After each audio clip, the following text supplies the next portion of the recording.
ஒருத்தர் ரொம்ப அவசரமா வந்தார். சார், மனுஷன் நிம்மதியா இருக்கிறதுக்கு என்ன வழின்னு கேட்டார். சீக்கிரமா ஒரு கல்யாணத்தை பண்ணீங்க, எல்லாம் சரியா போடும் அப்படின்னோம். அவர் ஒரு மாதிரியா பார்த்தார். ஏற்கனவே எனக்கு கல்யாணம் ஆயிட்டுது சார், அதனால தானே நிம்மதியா இருக்கிறதுக்கு வழி கேட்கறேன் அப்படின்னார். சரி, இவர் ஒரு மாதிரியான கேஸ் அப்படின்னு நினைச்சுக்கிட்டு நம்மகிட்ட இருந்த ஒரு சின்ன புத்தகத்தை அவர்கிட்ட தூக்கி கொடுத்தோம். இதை படிச்சு பாருங்கன்னு. கல்யாணத்துக்கு பிறகும் சந்தோஷமா இருக்கிறதுக்கு என்ன வழி அப்படிங்கிற கேள்விக்கு அந்த புத்தகத்துல விளக்கம் இருந்தது. கணவன் மனைவிக்குள்ள சிக்கல் வராம இருக்கிறதுக்கு அதுல சில வழிகளை சொல்லி கொடுத்துருக்குறாங்க. அதெல்லாம் என்னென்ன அப்படிங்கறத இப்ப பார்க்கலாமா? குடும்பம்னு இருந்தா கோபம் வரதான் செய்யும்.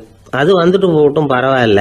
ஆனா அந்த கோபம் ஒரே நேரத்துல ரெண்டு பேருக்கும் வந்துடாம பாத்துக்கணும். ஒரு சமயத்துல யாராவது ஒருத்தர் தான் கோபப்படணும், அடுத்தவங்க அமைதியா இருக்கணும். அதுக்கப்புறம் இவர் அமைதியான உடனே அவங்க ஆரம்பிச்சுக்கலாம். கோபமா ஏதாவது சொன்னா உடனே கோபமா பதில் சொல்லக்கூடாது. கொஞ்சம் பொறுத்து கோபம் தீர்ந்த உடனே அந்த பதில சொல்லலாம். அப்போ பதில் கோபமா இருந்தா கூட அது அவ்வளவு பெருசா தெரியாது. அற்ப விஷயத்துக்கெல்லாம் காய்ச்சி மூச்சுன்னு கத்திட்டு இருக்கக்கூடாது. உங்க ரெண்டு பேருக்குள்ள ஒரு தர்க்கம் ஆரம்பமாயிட்டுதுன்னு வச்சுக்கோங்க. கடுமையா ரெண்டு பேரும் விவாதம் பண்றீங்க. உங்களில் ஒருத்தர் இதுல ஜெயிக்கணும்னா அது நீங்களா இருக்க வேணாம், அடுத்தவங்க ஜெயிக்கிறதுக்கு நீங்க துணையா இருங்களேன். அப்படின்னா நீங்க கொஞ்சம் விட்டு கொடுக்கணும், அவ்வளவுதான். ஏதாவது குத்தம் சொல்லணுமா, செஞ்ச தப்ப சுட்டி காட்டணுமா, விமர்சனம் பண்ணணுமா, பண்ணுங்க, வேணான்னு சொல்லல. ஆனா சொன்னதை அப்படி சொல்றத கொஞ்சம் அன்பா இதமா சொல்லுங்க. எப்போ நடந்த தவறுகளை எல்லாம் இப்போ போய் மறுபடியும் ஞாபகப்படுத்திட்டு இருக்க வேண்டாம். நான் அப்பவே சொன்னேன் இந்த புடவை வேணாம்னு, நீங்க தான் கேட்கல, இப்போ பாருங்க கிழிஞ்சு போச்சு இப்படின்னு கத்துனாங்க ஒரு அம்மா. எப்போ சொன்னீங்கன்னு கேட்டா ஒரு 10 வருஷத்துக்கு முன்னாடி தீபாவளி சமயத்துல அப்படிங்கிறாங்க. அது என்ன இன்னும் அப்படியே புதுசாகவே இருக்கும்?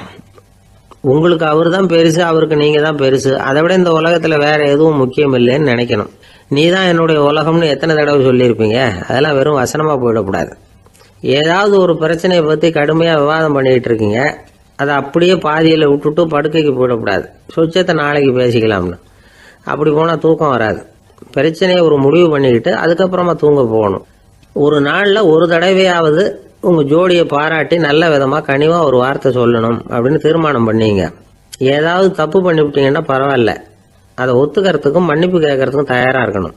அது ஒன்றும் கேவலம் கிடையாது. வீட்டுக்குள்ள தானே கேட்க போறீங்க, வெளியில யாருக்கு தெரிய போதும்? எப்படியோ உங்களுக்குள்ள ஒரு சமரசம் ஆனா சரிதான். ஒரு தகராறுன்னு எடுத்துக்கிட்டா குறைஞ்சபட்சம் அதுக்கு 2 பேர் தேவை. தனியாவே உட்காந்துக்கிட்டு நான் இப்ப தகராறு பண்ணிட்டு இருக்கிறேன் அப்படின்னு யாரும் சொல்ல முடியாது. 2 பேர் தகராறு பண்றாங்கன்னா பொதுவா அந்த 2 பேர்ல யாரு அதிகமா பேசுறாங்களோ அவங்க பேர்ல தான் தப்பு இருக்கும். அதை மனசுல வச்சுக்கணும். இதெல்லாம் தான் அந்த புத்தகத்துல போட்டிருக்கிற வழிமுறைகள். இவ்வளவும் சரியா வரலன்னா அப்புறமா சொல்லுங்க, வேற புத்தகம் ஏதாவது இருக்கான்னு தேடுவோம். ஒரு கணவன் தன்னுடைய மனைவியை அழைச்சிட்டு ஒரு மனோதத்துவ டாக்டர் கிட்ட வந்தாரா. டாக்டர், எங்களுக்கு கல்யாணம் ஆகி 30 வருஷ காலமா நாங்க ஒரு விஷயத்துல கூட ஒத்து போனதில்லை அப்படின்னு ஆரம்பிச்சார். உடனே அந்த அம்மா குறுக்கிட்டு, அது 30 வருஷம் இல்ல 32 வருஷம் அப்படின்னாங்களாம்.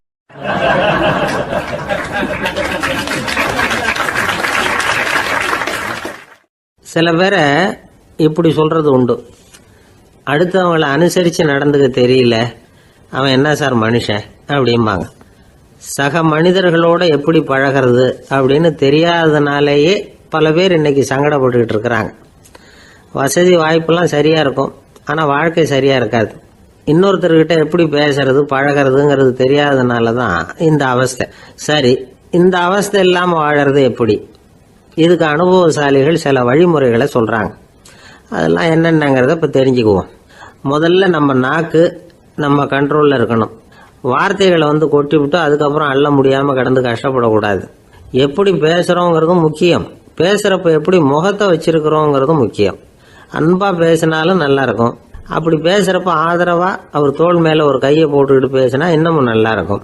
2வது விஷயம், இன்னொருத்தர்கிட்ட பேசுறப்ப வாக்குறுதிகளை அள்ளி வீசக்கூடாது. கொடுக்கற வாக்குறுதி குறைச்சலா இருக்கணும். அப்படி கொடுத்த வாக்குறுதியை கண்டிப்பா நிறைவேற்றணும். நாம ஒருத்தரை பாராட்டுறோம் அல்லது அவரை பத்தி அபிப்பிராயம் சொல்றோம்னா அது ஆக்கப்பூர்வமா இருக்கணும். நம்ம பாராட்டு அல்லது விமர்சனம் அடுத்தவருடைய முன்னேற்றத்துக்கு உதவுறது மாதிரி இருக்கணும். நாம சொல்றதை கேட்டுட்டு அவன் தலையில கையை வச்சுட்டு உட்காந்துடக்கூடாது. எப்பவும் உற்சாகமா இருக்கணும், முகம் மலர்ச்சியா இருக்கணும். மனுஷன் இருந்தா வருத்தம், கவலை, ஏமாற்றம் எல்லாம் இருக்கதான் செய்யும். அதெல்லாம் மனசுல இருக்கட்டும். அந்த வருத்தமும் கவலையும் ஏமாற்றமும் சேர்ந்துக்கிட்டு நம்ம முகத்தில் இருக்கிற மலர்ச்சியை மூடி மறைக்கிறதுக்கு நாம இடம் கொடுத்துடக்கூடாது. எந்த விஷயத்தை பற்றி யாருக்கிட்ட பேசினாலும் வெளிப்படையாக பேசணும், திறந்த மனசோட பேசணும். மூடி மறைச்சி முன்னு மூழ்கிக்கிட்டு இருக்கக்கூடாது. இன்னொருத்தர்கிட்ட பேசுகிறப்போ விவாதம் பண்ணுங்க, அது தப்பு இல்லை. ஆனால் வாதாடிக்கிட்டு இருக்கக்கூடாது. அதாவது என்ன சொல்கிறாங்கன்னா, டிஸ்கஸ் பண்ணலாம், ஆர்கியூ பண்ணக்கூடாதான். நம்மக்கிட்ட இருக்கிற நல்ல குணங்களை நாம் எடுத்து சொல்லிகிட்டு இருக்கக்கூடாது. அந்த நல்ல குணங்களே நம்மளை பற்றி எடுத்து சொல்லணும், அது மாதிரி நடந்துக்கணும். அதே மாதிரி அடுத்தவங்க கிட்ட உள்ள கெட்ட குணங்களை பற்றி அவசியம் இல்லாமல் நாம் பேச வேண்டியதில்லை. உங்களை பற்றி யாராவது தப்பாக பேசுகிறாங்களா, அப்படி அவங்க பேசுகிறதுல உண்மை இல்லையா அப்படின்னா அதை நீங்கள் பொருட்படுத்த வேண்டியதில்லை, விட்டுடலாம். அது தானாக போயிடும். ஒரு 4-5 பேரோட பேசிக்கிட்டு இருந்தீங்கன்னா எல்லாருக்கும் முக்கியத்துவம் கொடுங்க, யாரையும் அலட்சியப்படுத்தாதீங்க. தமாஷா பேசலாம், ஆனால் அவங்க தமாஷ் அடுத்தவங்களை கேலி பண்ணுறதா இருக்கக்கூடாது. நமக்கு கிடைக்க வேண்டியது கிடைக்கலையே அப்படிங்கிற தவிப்பு நம்மக்கிட்ட இருக்கக்கூடாது, அது தேவையில்லை. உங்கள் செயல்பாடுகள் தெளிவாக இருக்கட்டும், பாராட்டு தானாக அவங்கள தேடிட்டு வரும். இன்னொரு மனுஷனுடைய மனசில் கௌரவமான ஒரு இடத்த பிடிக்கணும்னா நாம் இந்த குணத்தையெல்லாம் நம்மக்கிட்ட வளர்த்துக்கணும். இதெல்லாம் அனுபவசாலிகள் சொல்லியிருக்கிற குறிப்புகள். இந்த குறிப்புகளை சரியாக புரிஞ்சுக்கணும், அது முக்கியம். தப்பாக புரிஞ்சுக்கிட்டா என்ன ஆகும் தெரியுமா? இதை கேளுங்க. ஒருத்தர் வந்தார், சார் அடுத்தவங்க தோள் மேலே கையை போட்டுக்கிட்டு அன்பாக பேசணும்னு சொன்னீங்க, அப்படி தான் பேசினேன். அவர் முதுகை கூட தட்டி கொடுத்தேன், என் வேலை போயிட்டுது சார், வீட்டுக்கு அனுப்பிச்சிட்டாங்க அப்படின்னார். யாருக்கிட்ட அப்படி பேசுனீங்கன்னு கேட்டோம். என் முதலாளிகிட்ட சார் அப்படிங்கிறார் ரொம்ப சோகமா.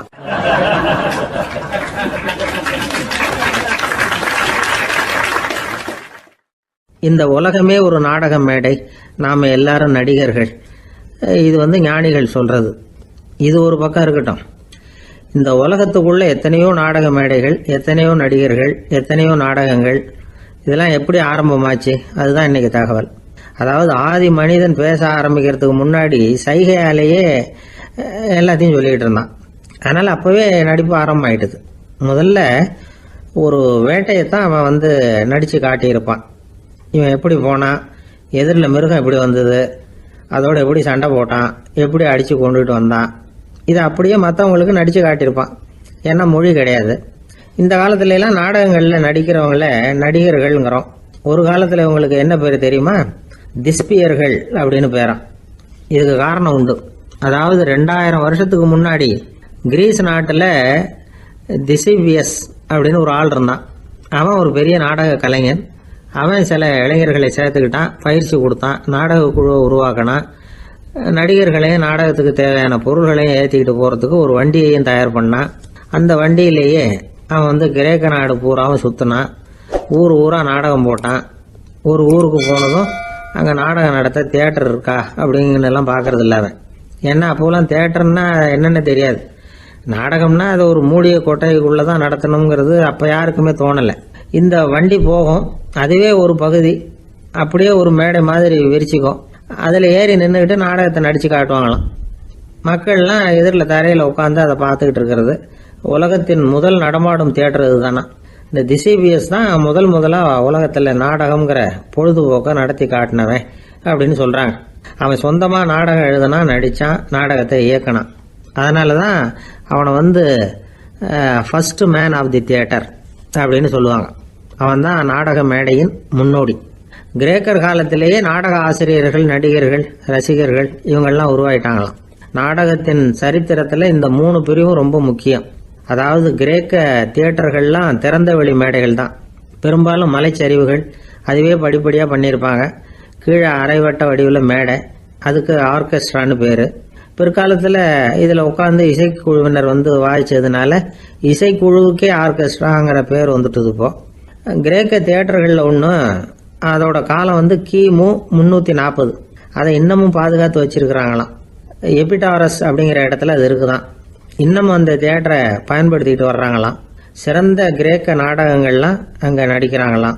ஆரம்ப காலத்திலேயே கட்டணம் கிடையாது. அப்புறம் பின்னாடி தான் நுழைவு கட்டணம்லாம் அப்படியே வந்துட்டு தான்.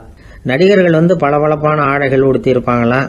இந்த குதிகால் உயர்ந்த காலணிகள் போட்டிருப்பாங்களாம். இதெல்லாம் பழைய குறிப்புகள். பலவிதமான உருவங்களில் மாஸ்க் அப்படின்னு சொல்லப்படுற முகமூடி.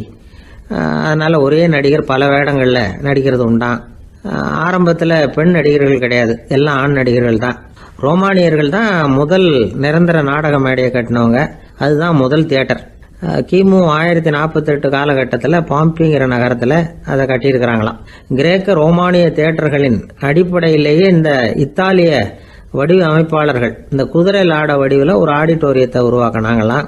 இப்படி அதை பற்றி நிறைய தகவல் இருக்குது. 1576 லண்டனில் இந்த வின்ஸ்பர்ரி, அப்புறம் இந்த பில்ட்ஸில், அப்புறம் ஜேம்ஸ் இப்படிங்கிற ஒரு முயற்சியால் தான் இங்கிலாந்தில் முதல் தியேட்டர் உருவாச்சான். அப்படி ஒருத்தர் இருந்தாராம். உலக நாடக மேடையின் வரலாறு இதுதான். அதாவது இப்பெல்லாம் அறிவியல் வளர்ச்சி அதிகமாயிட்டுது, திரைப்படம் தொலைக்காட்சி எல்லாம் வந்தாச்சு. ஒவ்வொரு வீடுமே ஒரு குட்டி தியேட்டர் மாதிரி ஆயிட்டுது. தொலைக்காட்சி முன்னாடி உட்காந்து எழுந்திருக்கவே மனசு வர்றதில்லை.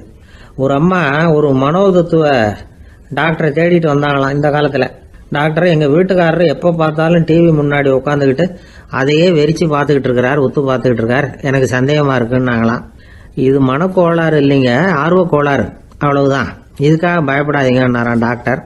அப்படி இல்லை டாக்டர், டிவி ஓடும் பொழுது நாம எல்லாம் அதை பார்க்குறோம் சரி, ஆனால் அவர் அப்படி இல்லை, டிவியை நிறுத்தினதுக்கு அப்புறமும் அதையே உத்து பார்த்துட்டு உட்காந்துருக்கிறார், அதனால தான் சந்தேகப்பட்டு உங்ககிட்ட வந்தேன் அப்படின்னாங்களாம்.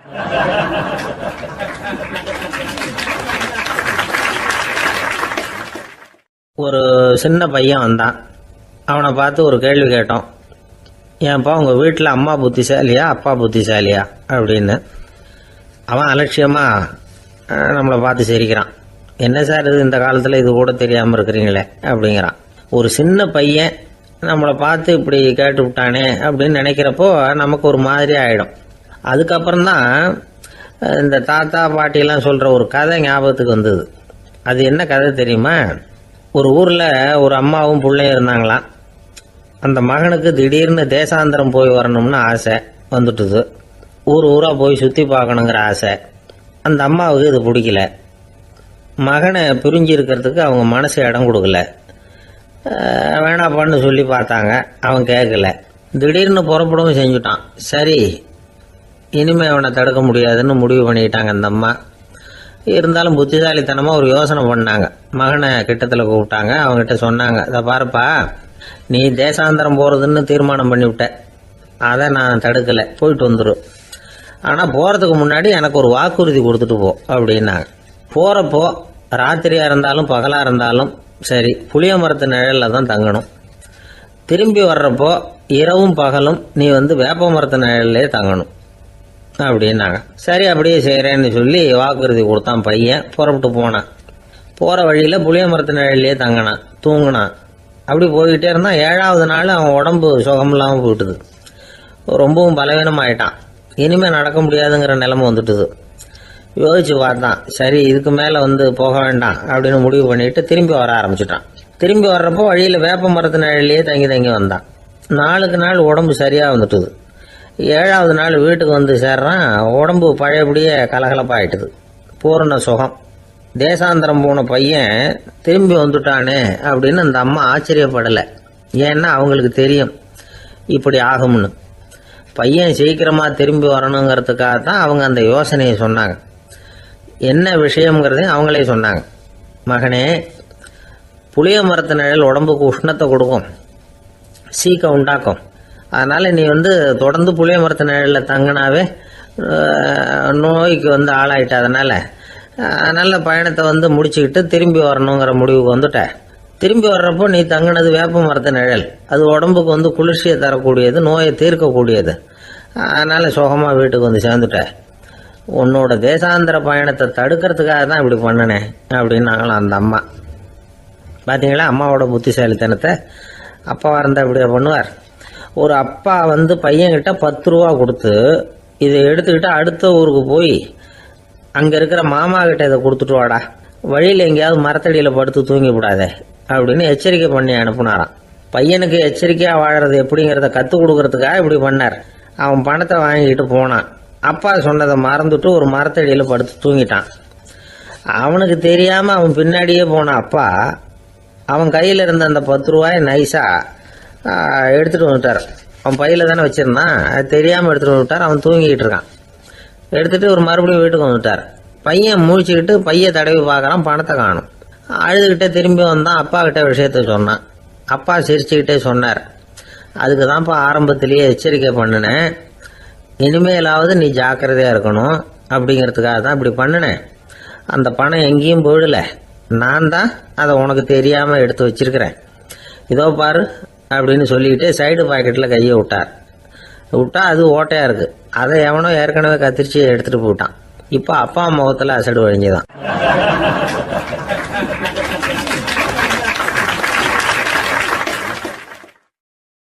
ஒரு அரசனும் அமைச்சரும் ஒரு நாள் ரொம்ப சாவகாசமாக பேசிக்கிட்டு இருந்தாங்களாம். அரசன் அமைச்சரை பார்த்து ஒரு கேள்வி கேட்டிருக்கார். ஏங்க அமைச்சரே, ஆசை இல்லாத ஒரு மனுஷனால இருக்க முடியுமா அப்படின்னு. ஏன் முடியாது, துறவி அப்படிங்கிறவங்கெல்லாம் அப்படிப்பட்டவங்க தானே அப்படின்னாராம் அமைச்சர். அவங்கெல்லாம் உண்மையிலேயே ஆசையை விட்டவங்க தானா அப்படின்னு கேட்டாராம் ராஜா. அப்படிதான் இருக்கணும் அப்படின்னாராம் அமைச்சர். அப்படின்னா ஆசையே இல்லாத ஒரு உண்மையான துறவியை நான் பார்க்கணுமேன்னார். அது என்ன பிரமாதம், அதுக்கு நான் ஏற்பாடு பண்ணுறேன் அப்படின்னு விட்டார் இவர். சொல்லிவிட்டு உடனே புறப்பட்டு போனார். அங்கே எங்கே தேடினார். அப்புறம் தான் அவருக்கு புரிஞ்சுது உண்மை துறவியை கண்டுபிடிக்கிறது எவ்வளவு கஷ்டமான காரியம்னு. இருந்தாலும் ராஜா கிட்ட சொல்லியாச்சே உண்மை துறவியை காட்டுறேன்னு. இப்போ என்ன பண்ணுறது, ராஜா கிட்ட சொன்னபடி நடக்கலைன்னா அவருக்கு கோபம் வந்துடும். அமைச்சர் ஒரு யோசனை பண்ணார். அவருக்கு ஒரு வழி தெரிஞ்சுது. அதுதான் சரின்னு முடிவு பண்ணார். அதாவது அந்த ஊரில் அவருக்கு தெரிஞ்ச நாடக நடிகர் ஒருத்தர் இருக்கிறார், நல்லா நடிப்பார். அவரை போய் பார்த்தார். இதை பாருப்பா, எனக்காக நீ ஒரு காரியம் செய்யணும்னார். என்னன்னு கேட்டார் அவர். நீ ஒரு துறவி மாதிரி கொஞ்ச நேரத்துக்கு நடிக்கணும். ராஜா உன்னை பார்த்துட்டு போகிற வரைக்கும் நடி, அது போதும். அதுக்காக உனக்கு 10,000 ரூபா தரேன் அப்படின்னார். அவர் எந்த காலத்தில் இவ்வளவு பணத்தை மொத்தமாக பார்த்துருக்கார். அதனால் உடனே சரின்னு ஒத்துக்கிட்டார். அமைச்சர் அரண்மனைக்கு திரும்பி வந்தார். என்ன அமைச்சரே, இன்னுமா ஒரு உண்மையான துறவி கிடைக்கலன்னார். உண்மையான துறவி ஒருத்தரை இப்போ தான் கொஞ்ச நேரத்துக்கு முன்னாடி பார்த்து பேசிவிட்டு வர்றேன். அவர் நம்ம ஊருக்கு வெளியில் குளத்தங்கரையில் உள்ள ஒரு ஆலமரத்துக்கு அடியில் உட்காந்துருக்கிறார் அப்படின்னார் இவர். அப்படின்னா உடனே புறப்படுங்க அப்படின்னார் ராஜா. பரிவாரங்களோடு புறப்பட்டார். அங்கே அந்த மரத்தடியில் அந்த ஆள் வேஷம் போட்டுக்கிட்டு துறவி மாதிரி உட்காந்துருக்கிறான். ராஜா நேராக போனார். அந்த துறவி காலில் பொத்துன்னு விழுந்து வணங்கினார். உடனே ராணி அவர் காலில் விழுந்தாங்க. அடுத்தபடியாக அமைச்சர் விழுந்தார். அவருக்கு தெரியும் இது நம்ம ஆள் தான்னு. இருந்தாலும் என்ன பண்ணுறது, நேரம். அப்புறம் பரிவாரங்கள்லாம் துறவி காலில் விழுந்து ஆசீர்வாதம் வாங்கிட்டாங்க. ராஜா அப்புறமா தங்கத்தட்டில் பொன்னையும் பொருளையும் வச்சு அந்த துறவிகிட்ட ரொம்ப பணிவாக நீட்டுறார். தாங்கள் தயவு பண்ணி இதை ஏற்றுக்கணும் அப்படின்னு வேண்டிக்கிட்டார். அந்த துறவி பற்று இல்லாமல் அதை பார்த்தார். எல்லாத்தையும் திறந்துட்ட எனக்கு இதெல்லாம் எதுக்காக அப்படின்னு சொல்லி அதை மறுத்துட்டாராம். ஆஹா, உண்மையான துறவியை பார்த்துட்டோம் அப்படிங்கிற ஆனந்தம் அரசருக்கு. ரொம்ப நிம்மதியாக திருப்தியாக திரும்பி வந்தார் அரண்மனைக்கு. அதுக்கப்புறம் அமைச்சர் யாருக்கும் தெரியாமல் அந்த துறவிகிட்ட ஓடினார். சொன்ன பிரகாரம் பணத்தை நீட்டினார். இந்தப்பா, நான் உங்ககிட்ட சொன்னபடி 10,000 ரூபா பணம் எடுத்துக்கோ அப்படின்னார். அந்த ஆள் ராஜா கிட்ட சொன்னது மாதிரியே எல்லாத்தையும் திறந்துவிட்ட எனக்கு இதெல்லாம் எதுக்காக வேணாம் அப்படின்னு விட்டாரான். நடித்த வரைக்கும் போதும்ப்பா, இனிமேல் இந்த நாடக வசனம்லாம் வேணாம், வேஷத்தை கலைச்சிடும், பணத்தை வாங்கிக்கோன்னார். இல்லைங்க, இது வேஷம் இல்லை, இது வசனமும் இல்லை, இது உண்மை. கொஞ்ச நேரம் துறவி மாதிரி நடித்ததுக்கே இந்த தேசத்து ராஜா, ராணி, அமைச்சர், பரிவாரங்கள் எல்லாம் என் காலில் விழுந்து வணங்குறாங்க. அப்படின்னா உண்மையான துறவியாக இருக்கிறது எவ்வளவு பெருமையான விஷயம். நான் உண்மையான துறவியாக ஆக போகிறேன், அப்படி முடிவும் பண்ணிட்டேன் அப்படின்னார் அந்த நடிகர். வேஷம் கூட எப்படிப்பட்ட விளைவுகளை உண்டு பண்ணுது பார்த்தீங்களா. நம்மால் ஒருத்தன் ரொம்ப வசதியாக தான் இருந்தான். ஒரு நாள் அவன் சொத்து பூரா திருட்டு போயிட்டுது. அதுக்கப்புறம் இவன் துறவி மாதிரி ஆயிட்டான். ஊர் ஊராக சுற்றினான். ஒரு குருநாதரை தேடி கண்டுபிடிச்சான். அவர்கிட்ட சீடனாக சேர்ந்துக்கிட்டான். அவனை பார்த்து ஒருத்தர் கேட்டார், நீ உண்மையான சீடன் தானான்னு. இல்லைங்க, சீடன் மாதிரி நடிச்சுக்கிட்டு இருக்கிறேன் அப்படின்னா. அது குரு துரோகம் இல்லையா அப்படின்னு கேட்டார் அவர். இல்லைங்க, நான் பண்ணது குரு துரோகம் இல்லை, என் குரு பண்ணது தான் துரோகம். என்னுடைய பணத்தை கொள்ளையடிச்சது இவர் தான். அதை எங்கே வச்சிருக்காருன்னு கண்டுபிடிக்கிறதுக்காக தான் இவர்கிட்ட சீடனாக சேர்ந்துருக்கிறேன் அப்படின்னானா.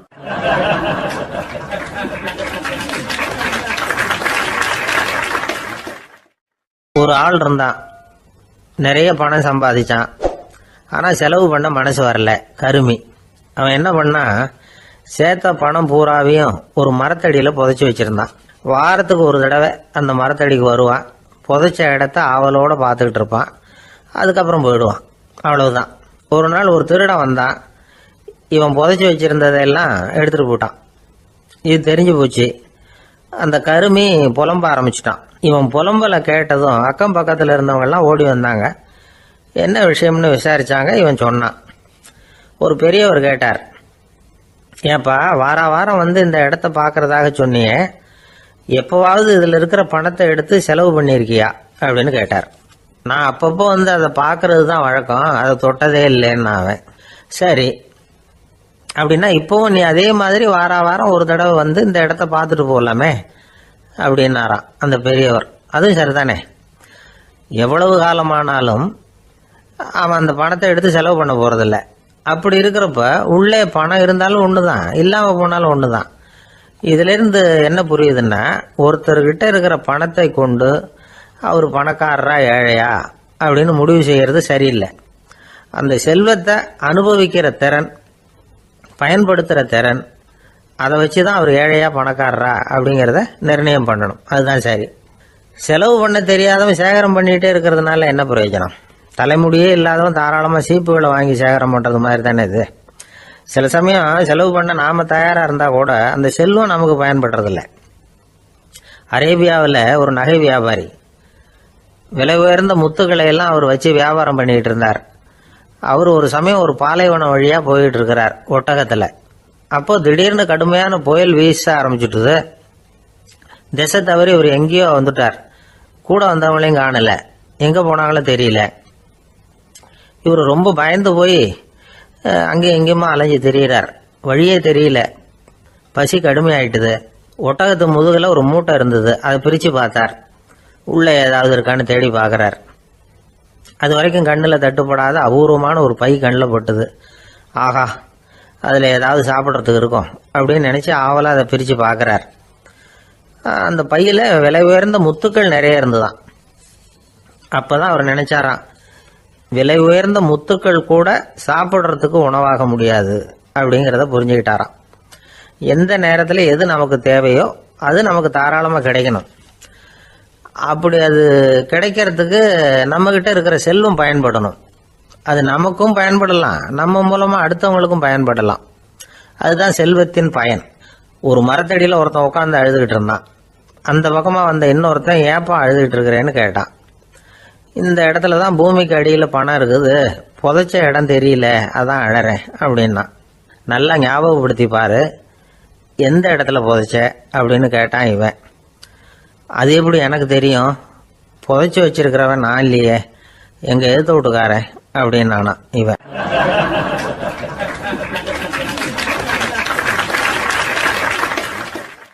அந்த ஆள் என்ன கண்ணா பண்ணான்னு திட்டி விட்டான் சார்.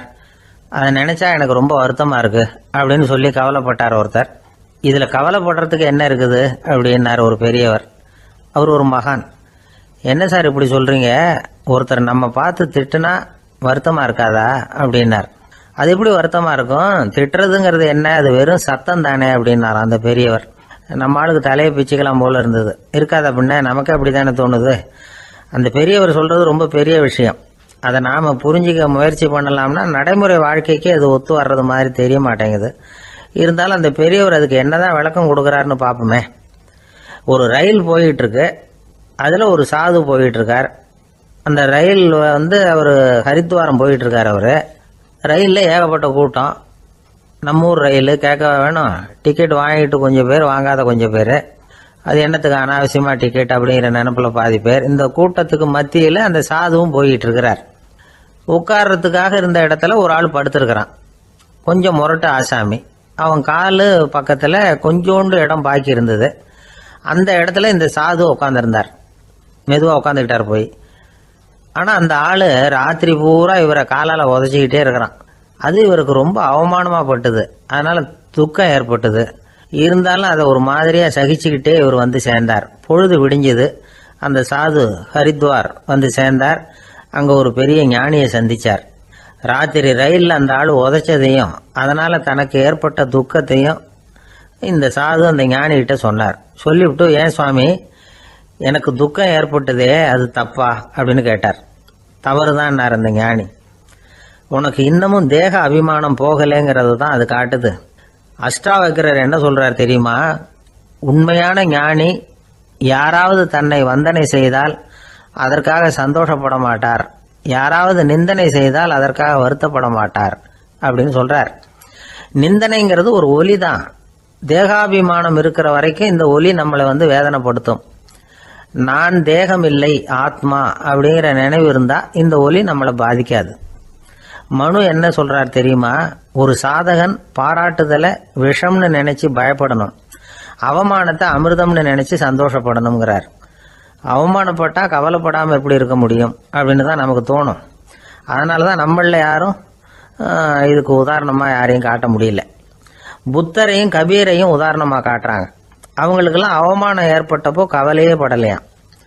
புத்தரை அவமானப்படுத்தணுங்கிறதுக்காக கௌசாம்பி ராணி ஒரு இளம் பெண்ணை கொலை பண்ணி சடலத்தை புத்தர் குடிசைக்கு முன்னாடி போட சொன்னார். போட்டாங்க. புத்தர் தான் அந்த பொண்ணை கெடுத்து கொலை பண்ணி விட்டாருன்னு எல்லாரும் நினைச்சாங்க. ஆனா புத்தர் இதை பத்தி கவலையே படல. அப்புறமா உண்மை தெரிஞ்சதும் புத்தர் புகழ் இன்னும் அதிகமாயிட்டது. ஒரு பெரிய சபையில ஒரு மோசமான பொண்ணு நுழைஞ்சு தனக்கும் கபீருக்கும் சம்பந்தம் உண்டுன்னு சொன்னா கபீர் கவலைப்படல. அவங்க மாதிரியெல்லாம் நாமளும் இருக்க கத்துக்கணும். நிந்தனை, அபகீர்த்தி, அவமானம் எல்லாம் ஆண்டவன் கொடுக்கிற பிரசாதம்னு நினைக்கணும் அப்படின்னு சொல்றார் அந்த ஞானி. இதை கேட்ட இந்த காலத்து ஆசாமி ஒருத்தர், நான் கூட அப்படிதான் சார், யாராவது அவமானப்படுத்தினா கவலைப்பட மாட்டேன். நேத்து கூட ஒருத்தர் என்ன பலார்னு அரைஞ்சுட்டார், நான் கொஞ்சம் கூட கவலைப்படல, பேசாம வந்துட்டேன்னார். ஏன் அப்படி வந்துட்டீங்க அப்படின்னு. அவர் அரைஞ்சதுலேயும் ஒரு அர்த்தம் இருந்தது, அதனால தான் அப்படி வந்துட்டேன்னார். ஏன் அரைஞ்சாருன்னு கேட்டேன். 10 வருஷத்துக்கு முன்னாடி 15 ரூபா அவர்கிட்ட கடன் வாங்கினேன், அதை கேட்டு கேட்டு பார்த்துட்டு கடைசியாக தான் அரைஞ்சார் அப்படின்னார். ஆண்டவனுடைய பிரசாதம் இவருக்கு அடிக்கடி கிடைக்கும் போல இருக்கு.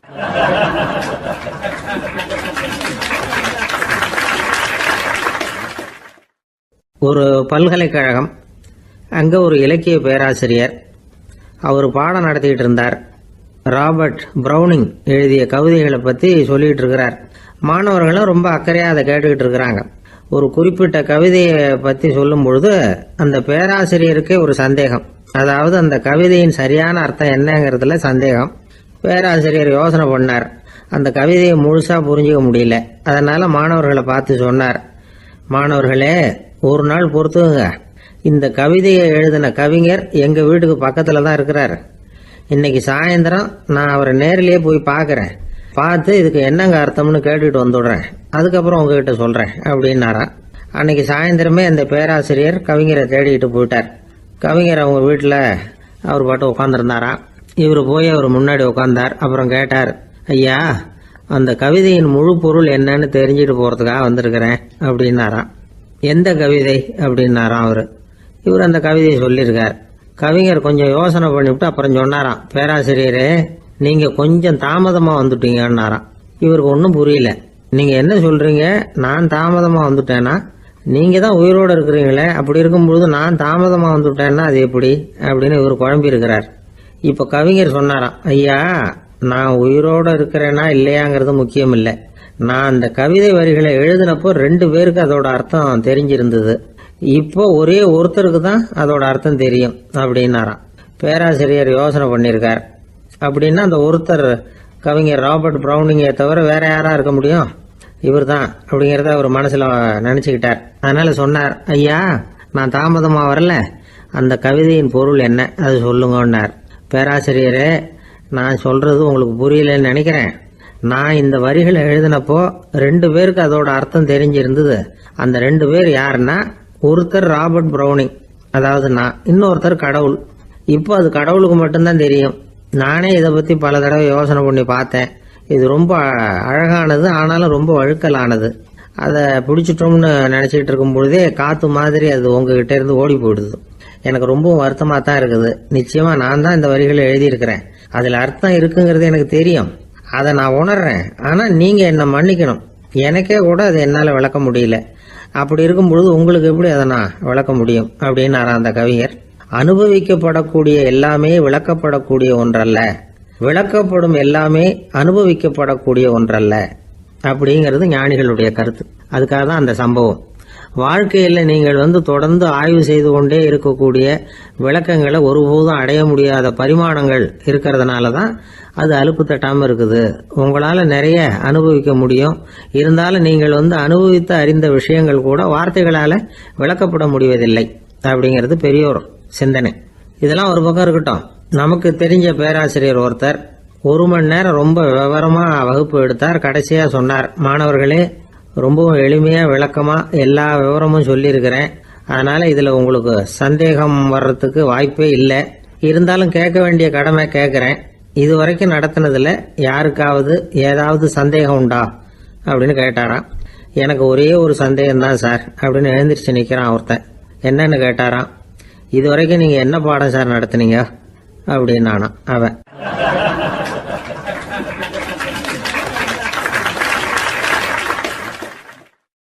அம்மாக்காரங்களுக்கு அடிக்கடி ஏற்படுற கவலை ஒன்று உண்டு. அதாவது குழந்தை சரியாக சாப்பிட மாட்டேங்குதே அப்படிங்கிற கவலை. இவங்கெல்லாம் ஒரு விஷயத்த நல்லா புரிஞ்சுக்கணும். குழந்தைகள்ங்கிறவங்க பெரியவங்க மாதிரி இல்லை. அவங்க கடிகாரத்தில் மணியை பார்த்துட்டு சாப்பிட்றதுக்கு உட்கார்ற ரகம் கிடையாது. பசிச்சா சாப்பிடுவாங்க, இல்லைன்னா விளையாடுவாங்க அல்லது தூங்குவாங்க. அது புரியாம அவங்கள கட்டாயப்படுத்தி அல்லது மிரட்டி சாப்பிட வைக்கிறது ரொம்ப தப்பு. ஒரு 8 மாச குழந்தைக்கு 3 மணி நேரத்துக்கு ஒரு தடவை பசிக்கும். அந்த நேரம் பார்த்து சாப்பாடு கொடுத்தா அடம் பண்ணாமல் அது பாட்டுக்கு சாப்பிட்றோம். அதே குழந்தைக்கு 1 வயசு ஆகிறப்போ 4 மணி நேரத்துக்கு ஒரு தடவை பசிக்கும். இந்த வயசுல இயற்கையாகவே பசி குறைஞ்சிருக்கும். அது புரியாம என் குழந்தை முன்னாடி மாதிரி இப்போ சரியாக சாப்பிட மாட்டேங்கிறான் அப்படின்னு சில பேர் டாக்டர்கிட்ட போய் சொல்லிக்கிட்டு இருப்பாங்க. இன்னொரு விஷயம், ஒரு குழந்தைக்கு வயசு அதிகமாகிற வேகத்துக்கு உடம்பு எடையும் அதிகமாகிக்கிட்டே போகாது. உடம்பு எடை அதிகமாகிற வேகம் குறைஞ்சிக்கிட்டே வரும். 6 மாச குழந்தைக்கு ஒரு வாரத்தில் 150 கிராம் எடை கூடும். ஒரு வயசுல வாரத்துக்கு 71 கிராம் எடை கூடும். இது புரியாம அதிகமாக சாப்பாட்டை கொடுத்து குழந்தைய கஷ்டப்படுத்தக்கூடாது. ஏன்னா அளவுக்கு மீறின உணவு அஜீரணத்தை உண்டு பண்ணிவிடும். குழந்தைக்கு ஒரு தட்டில் கொஞ்சமாக ஆகாரத்தை வச்சு கொண்டுகிட்டு போய் கொடுக்கணும். மலை மாதிரி குவிச்சு வச்சா அதை பார்த்ததுமே பசி அடங்கி போயிடும். அடித்து மிரட்டி பயமுறுத்தி குழந்தைய சாப்பிட வைக்கிற பழக்கம் இருக்கு பாருங்க. அதுக்கு ஃபுட் ஃபோர்ஸிங் அப்படின்னு பேர். இப்படி பண்ணினா குழந்தைக்கு சாப்பாட்டில் விருப்பம் குறைஞ்சிரும். அதை கண்டாவே வெறுக்க ஆரம்பிச்சிடும். அது மாதிரி உளம் சார்ந்த பசி குறைவு, சைக்கோஜெனிக் அனோரெக்சியா, அது ஏற்படுமா.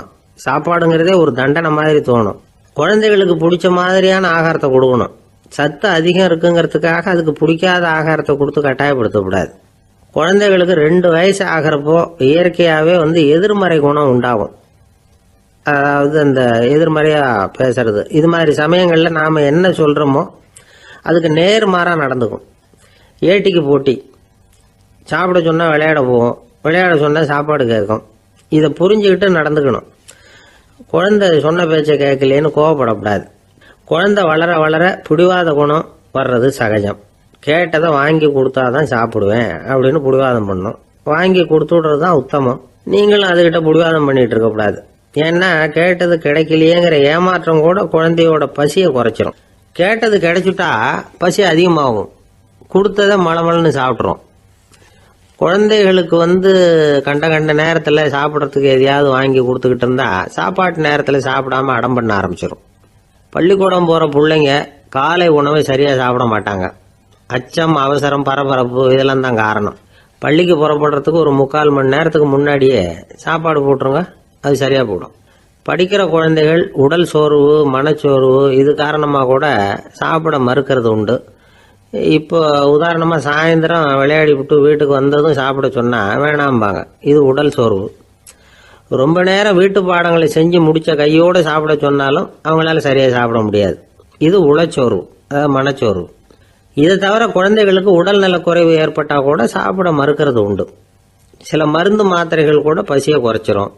அதனால் சரியாக தெரிஞ்சுக்கிட்டு குழந்தைகளை சாப்பிட வைக்கணும். அது புரியாமல் கையில் சாப்பாட்டு தட்டை வச்சுக்கிட்டு குழந்தைகளை விரட்டிக்கிட்டு அலையக்கூடாது. ஒரு சின்ன பையன் சொன்னான், எங்கள் அம்மா சாப்பாடு போடுறது தெரிஞ்சா நான் உடனே வீட்டை விட்டு வெளியில் ஓடி போடுவேன் அப்படின்னா. ஏன் அப்படி பண்ணுறேன்னு கேட்டோம். எங்கள் அப்பா கூட அது மாதிரி தான் சார் பண்ணுவார் அப்படிங்கிறான்.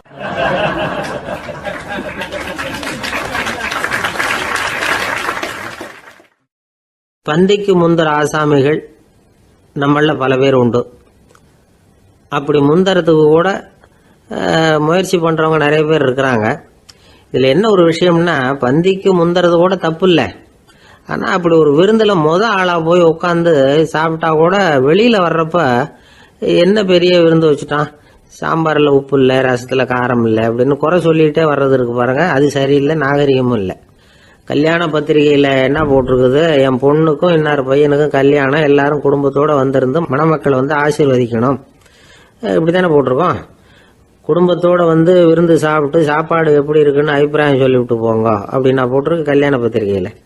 ஒருத்தர் வீட்டு விசேஷத்துக்கு போயிருக்கோம்னா எவ்வளவோ அசௌகரியங்கள் நமக்கு ஏற்படலாம். ஏராளமான கூட்டம் வந்திருக்கும். எல்லாரையும் அவங்க தனித்தனியாக கவனிச்சுக்கிட்டு இருக்க முடியாது. நாம தான் அனுசரித்து நடந்துக்கணும். நாமளாக போய் வாழ்த்த வேண்டியவங்களை வாழ்த்தி விட்டு சேரணும். அதை விட்டுட்டு பத்திரிக்கை கொடுத்தானேன்னு போனேன், கவனிப்பே சரியில்லை அப்படின்னு புலம்பிக்கிட்டு இருக்கக்கூடாது. ஒரு விருந்துக்கு போனால் அங்கே எப்படி நடந்துக்கணும் அப்படிங்கிறத பற்றி கூட அனுபவசாலிகள் சில விவரங்கள்லாம் சொல்லியிருக்கிறாங்க. இந்த காலத்தில் கல்யாணம், பிறந்த நாள், அது இதுன்னு நிறைய விருந்துகள் நடக்குது. அதெல்லாம் எதுக்காக?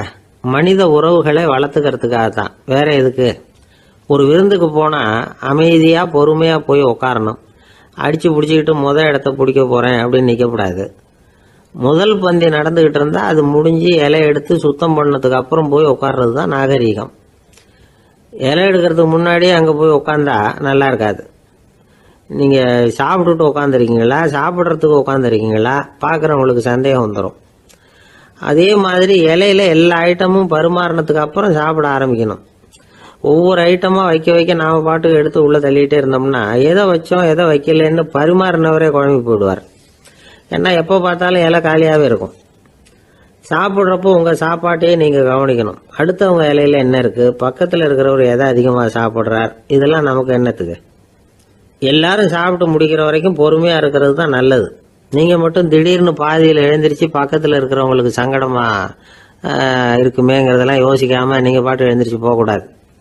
பக்கத்தில் உள்ளவங்க உங்களை எழுந்திரிக்க சொன்னால் எழுந்திரிச்சு போகலாம். விருந்துகளில் சாப்பாட்டை வீணாக்கிறதே ஒரு நாகரிகமாக போட்டுது. இந்த காலத்தில் சாப்பாட்டுக்கே கஷ்டப்பட்டுக்கிட்டு பல பேர் இந்த உலகத்தில் இருக்கிறப்போ சாப்பாட்டை வீணாக்கிறது எவ்வளோ பெரிய மோசங்கிறத நினச்சி பார்க்கணும். வேணுங்கிற அளவுக்கு கேட்டு வாங்கி சாப்பிட்றது தான் முறை. விருந்தில் இந்த பஃபே அப்படின்னு சொல்லி ஒரு முறை சொல்கிறாங்கல்ல, அதாவது உணவு வகைகளையெல்லாம் பொதுவாக ஒரு இடத்துல வச்சுடுறது, நமக்கு தேவையானதை நாமே எடுத்துட்டு ஒரு தட்டில் போட்டுக்கிட்டு சாப்பிட வேண்டியது. இதில் கூட சில பேர் தேவைக்கு அதிகமாக எடுத்து போட்டுக்கிட்டு வீணாக்குறாங்க. சில சமயம் கடைசியாக சாப்பிட போகிறவங்களுக்கு எல்லா ஐட்டமும் கிடைக்காம போகலாம். அதை போய் பெருசு பண்ணிகிட்டு இருக்கக்கூடாது. என்ன சார், இந்த அளவுக்கு கூடவா நாகரிகம் தெரியாமல் இருக்கிறோம், இதை போய் பெருசாக சொல்ல வந்துட்டீங்களே அப்படின்னு நினைக்கலாம். ஒருத்தர் 2 பேருக்கு இந்த விவரம் தேவைப்படலாம். அவங்க காதலையும் இது விழட்டுமேங்கிறதுக்காக தான் இது. ஒரு பெரிய கல்யாண விருந்து நடந்துக்கிட்டு இருந்தது. விருந்து மண்டபத்து வாசலில் ஒருத்தர் நின்றுக்கிட்டு வர்றவங்களையெல்லாம் ரொம்ப மரியாதையாக வணங்கி உள்ளே அனுப்பி வச்சுக்கிட்டு இருந்தார். எப்படி தெரியுமா? வர்றவங்க கையெல்லாம் பிடிச்சி முத்தம் கொடுத்து அதுக்கப்புறம் உள்ளே அனுப்பி வச்சுக்கிட்டு இருந்தாராம். கூட்டம்லாம் முடிஞ்சதுக்கப்புறம் அவர்கிட்ட போய் கேட்டிருக்கிறாங்க, சார் நானும் எவ்வளவோ விருந்துகளுக்கு போயிருக்கிறேன், இருந்தாலும் இவ்வளவு மரியாதையாக வர்றவங்க கைக்கெல்லாம் முத்தம் கொடுத்து வரவேற்கிறத இங்கே தான் பார்க்குறேன் அப்படின்னு சொன்னாங்க. அதுக்கு அவர் சொன்னார், அட போங்க சார், நான் முத்தம் கொடுக்கல, முந்தின பந்திக்கு சாப்பிட்டவங்களே அடுத்த பந்திக்கும் வர்றாங்களான்னு மோந்து பார்த்து அனுப்பி வச்சுக்கிட்டு இருந்தேன் அப்படின்னார்.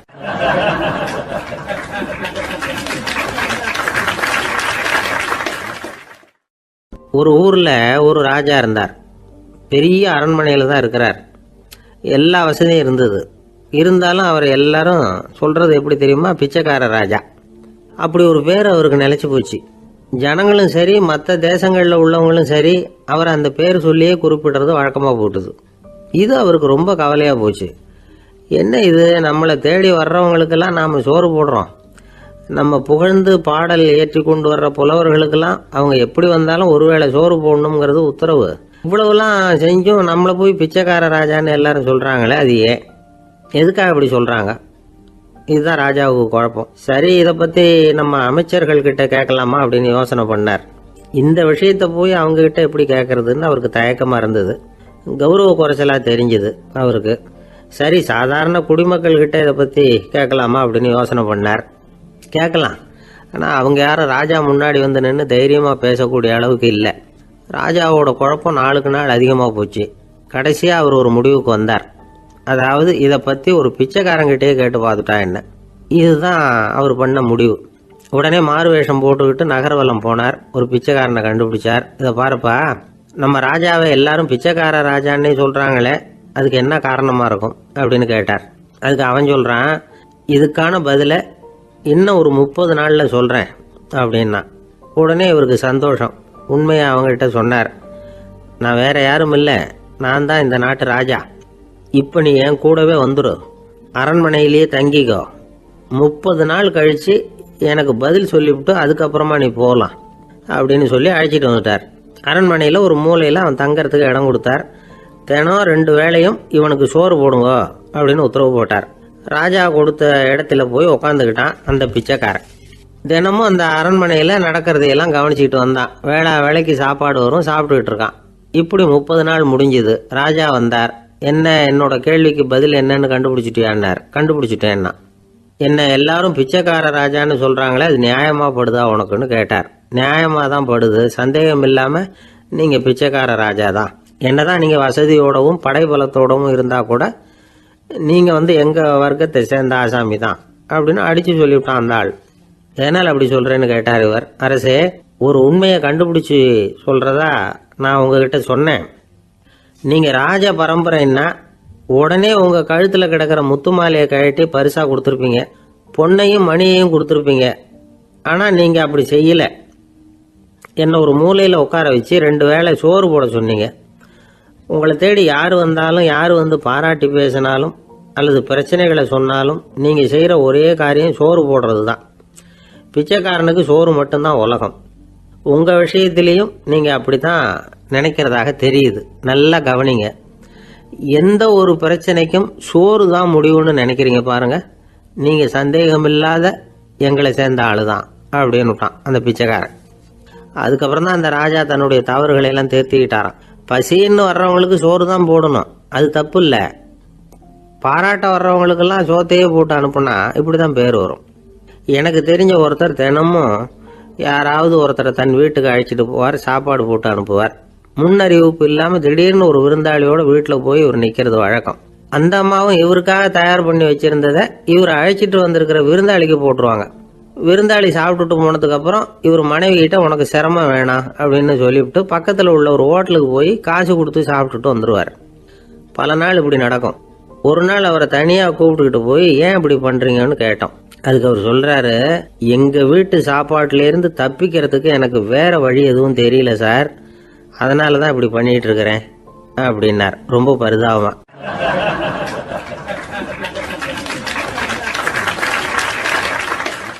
ஒருத்தன் எப்படி நடந்துக்கிறாங்கிறத வச்சு தான் அந்த ஆள் எப்படிங்கிறத நாம் முடிவு பண்ணுறோம். ஆளுமைன்னு சொல்கிறோம்ல, அதுக்கு சூழ்நிலைகளை ஆளுகின்ற தன்மை அப்படின்னு விளக்கம் கொடுக்குறார் ஒரு உளவியல் நிபுணர். சரி, ஒரு மனிதனுடைய ஆளுமையை உருவாக்குகிற விஷயங்கள் என்னென்ன? பிறப்பு, வளர்க்கப்பட்ட விதம், படிப்பு, நண்பர்கள், சமுதாயம், இப்படி நிறைய உண்டு. ஆளுமையின் அடிப்படையில் சில மனநோய்கள் உண்டாகுது. அதெல்லாம் என்னென்னங்கிறத தெரிஞ்சு வச்சுக்கிட்டோம்னா நம்ம கூட இருக்கிறவங்கள அடையாளம் கண்டுபிடிக்கிறதுக்கு அது ரொம்ப உபயோகமாக இருக்கும். ஃப்ரெனாய்டு ஆளுமை அப்படின்னு ஒன்று. இந்த கோளாறு உள்ளவங்க எப்படி இருப்பாங்க தெரியுமா? அதிக உணர்ச்சி, சந்தேகம், பொறாமை இதெல்லாம் அதிகமாக இருக்கும். வளைஞ்சு கொடுக்க மாட்டாங்க. அடுத்தவங்களோட இணக்கமான உறவு இருக்காது. அவங்க செய்கிற தப்புக்கெல்லாம் அடுத்தவங்களை குறை சொல்லிகிட்டு இருப்பாங்க. இது ஒரு ரகம். அடுத்தது ஸ்கிசாய்டு ஆளுமை அப்படின்னு சொல்கிறாங்க. இந்த கோளாறு உள்ளவங்க அடுத்தவங்களோட பழக கூச்சப்படுவாங்க. சின்ன வயசுலேயே இது ஆரம்பமாயிடுது. பகல் கனவுலேயே சஞ்சரிப்பாங்க. அவங்களுடைய விரோதம், கோபம் இதை கூட வெளியில் காட்டிக்க முடியாமல் இருப்பாங்க. இவங்களுக்கு அகமுகம், பிரச்சனைகள்லேருந்து ஒதுங்கி எதுலேயும் ஈடுபாடு இல்லாதவங்களாக இருப்பாங்க. இப்படி ஒரு ரகம். அடுத்தது சைக்ளோதமிக் ஆளுமை அப்படின்னு சொல்கிறாங்க. அது என்னென்னா, உணர்ச்சிகளில் ஏற்றத்தாழ்வு அதிகமாக இருக்குமா. சில சமயம் பார்த்தா மகிழ்ச்சியாக இருப்பாங்க, சில சமயம் சோகமாக உட்காந்துருப்பாங்க. அவங்க மனநிலைக்கு தகுந்த மாதிரி சமூக நிகழ்ச்சிகளில் பங்கெடுத்துக்குவாங்க. இன்னொரு வகை என்னென்னா எண்ணப்பீடிகை ஆளுமை அப்படின்னு பேர் வச்சிருக்கிறாங்க. அதுக்கு இவங்களுக்கெல்லாம் கரெக்டாக இருக்கணும், எல்லாம் சட்டத்திட்டம், இதுலேயும் ஒரு ஒழுங்குமுறை, இப்படி எதிர்பார்க்குற மனோபாவம். இவங்க எதிர்பார்ப்புக்கும் அரண்முறைக்கும் மற்றவங்க கட்டுப்படணும்னு நினைப்பாங்க. இந்த நிலைமை நீடிச்சா என்ன ஆகும் தெரியுமா? அலைக்கழிக்கிற எண்ணங்கள் திரும்ப திரும்ப ஒரே செயலை செய்ய தூண்டுற மன தளர்ச்சிக்கு ஆளாயிடுறாங்க. அடுத்தது ஹிஸ்டீரியா ஆளுமை. சின்ன விஷயத்தையெல்லாம் பெருசுபடுத்தி நாடகமாக்குற நடிகர்கள் இவங்க. உணர்ச்சி அதிகம் உள்ளவங்க. இவங்க மன எழுச்சியில் பக்குவமின்மை, குழந்தைத்தனம், முதிர்ச்சியின்மை எல்லாம் இருக்கும். தன்னலம் மிக்க குணம். பிறர் தன்னை மட்டுமே கவனிக்கணும்னு நினச்சி செயல்படுறது, இதெல்லாம் இவங்க அடையாளம். அடுத்த ரகம் எப்படின்னா வளர்ச்சியற்ற ஆளுமைன்னு சொல்கிறாங்க. அடுத்தவங்களோட இணங்கி போக முடியாதவங்க, அறிவு, மன எழுச்சி, சமூக உறவு இதில் எல்லாம் போதுமான வளர்ச்சியையும் நிறைவையும் பெற முடியாதவங்க. இவங்களால வாழ்க்கையில் முன்னேற முடியாது. பிச்சைக்காரங்க, குற்றவாளிகள் இவங்ககிட்டெல்லாம் இது மாதிரியான ஆளுமை அதிகமாக இருக்குமா. அடுத்தது என்னென்னா சோர்வுடைய ஆளுமை.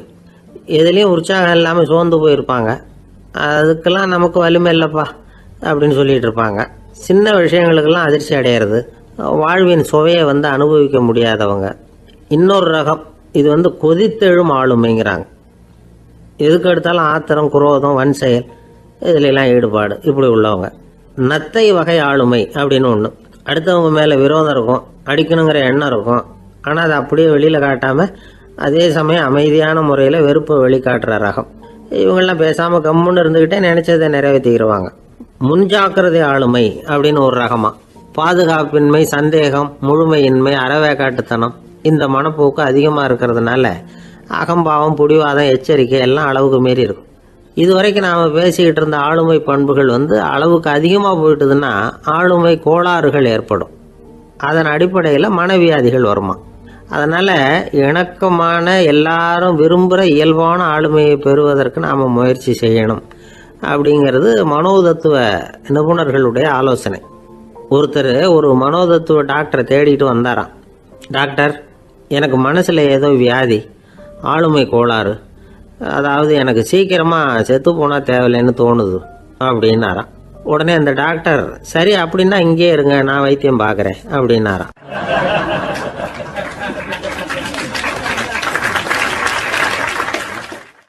ஆஃபீஸை முடிஞ்சு வீட்டுக்கு போகிற சமயத்தில் ஒருத்தர் கடைக்கு போய் ஸ்வீட் வாங்கினார். சரி, வீட்டுக்கு பிள்ளைங்களுக்கு தான் வாங்கிட்டு போகிறார் அப்படின்னு மற்றவங்க நினச்சாங்க. அவர் அப்படி செய்யல. அந்த இடத்துலையே பொட்டலத்தை பிரித்தார். திருட மாதிரி அப்படியே சுற்றி ஒரு தரம் பார்த்துக்கிட்டார். யாரும் தெரிஞ்சவங்க இல்லைங்கிறத முடிவு பண்ணிவிட்டு அவசரமாக அதை அப்படியே போட்டு முழுகிவிட்டு கையை தொடச்சிக்கிட்டு நல்ல பிள்ளை மாதிரி நடந்து போக ஆரம்பிச்சிட்டார். அவர் யாருன்னா, அவரோட பிரச்சனை எல்லாருக்கும் தெரியாது, சில பேருக்கு தான் தெரியும். அதாவது அவர் உடம்பில் சர்க்கரை இருக்குதுன்னு டாக்டர் சொல்லிவிட்டாராம். அதனால் வீட்டில் சர்க்கரையே இவர் கண்ணில் காட்டுறதில்ல. அதனால் இவர் யார் கண்ணிலையும் படாமல் இப்படிப்பட்ட வேலைகள்லாம் செய்கிறது வழக்கம். யாருக்கும் தெரியாமல் இப்படி ஸ்வீட்டை வாங்கி சாப்பிட்டுட்டு அவர் பாட்டுக்கு போயிடுறது. இப்படிப்பட்டவங்களுக்கெல்லாம் கொஞ்சம் ஆறுதலான தகவல் இன்றைக்கி. அது என்னென்னா, நாம் சாப்பிட்ற சர்க்கரைக்கும் நம்ம உடம்பில் உள்ள சில கோளாறுகளுக்கும் அப்படி என்ன தான் சம்மந்தம் இருக்குது. இதை பற்றி சமீபத்தில் சில ஆராய்ச்சிகள்லாம் நடந்திருக்குது. ஏன்னா சர்க்கரைன்னாவே விஷம் மாதிரி அதை பார்க்குறவங்களும் சில பேர் உண்டு.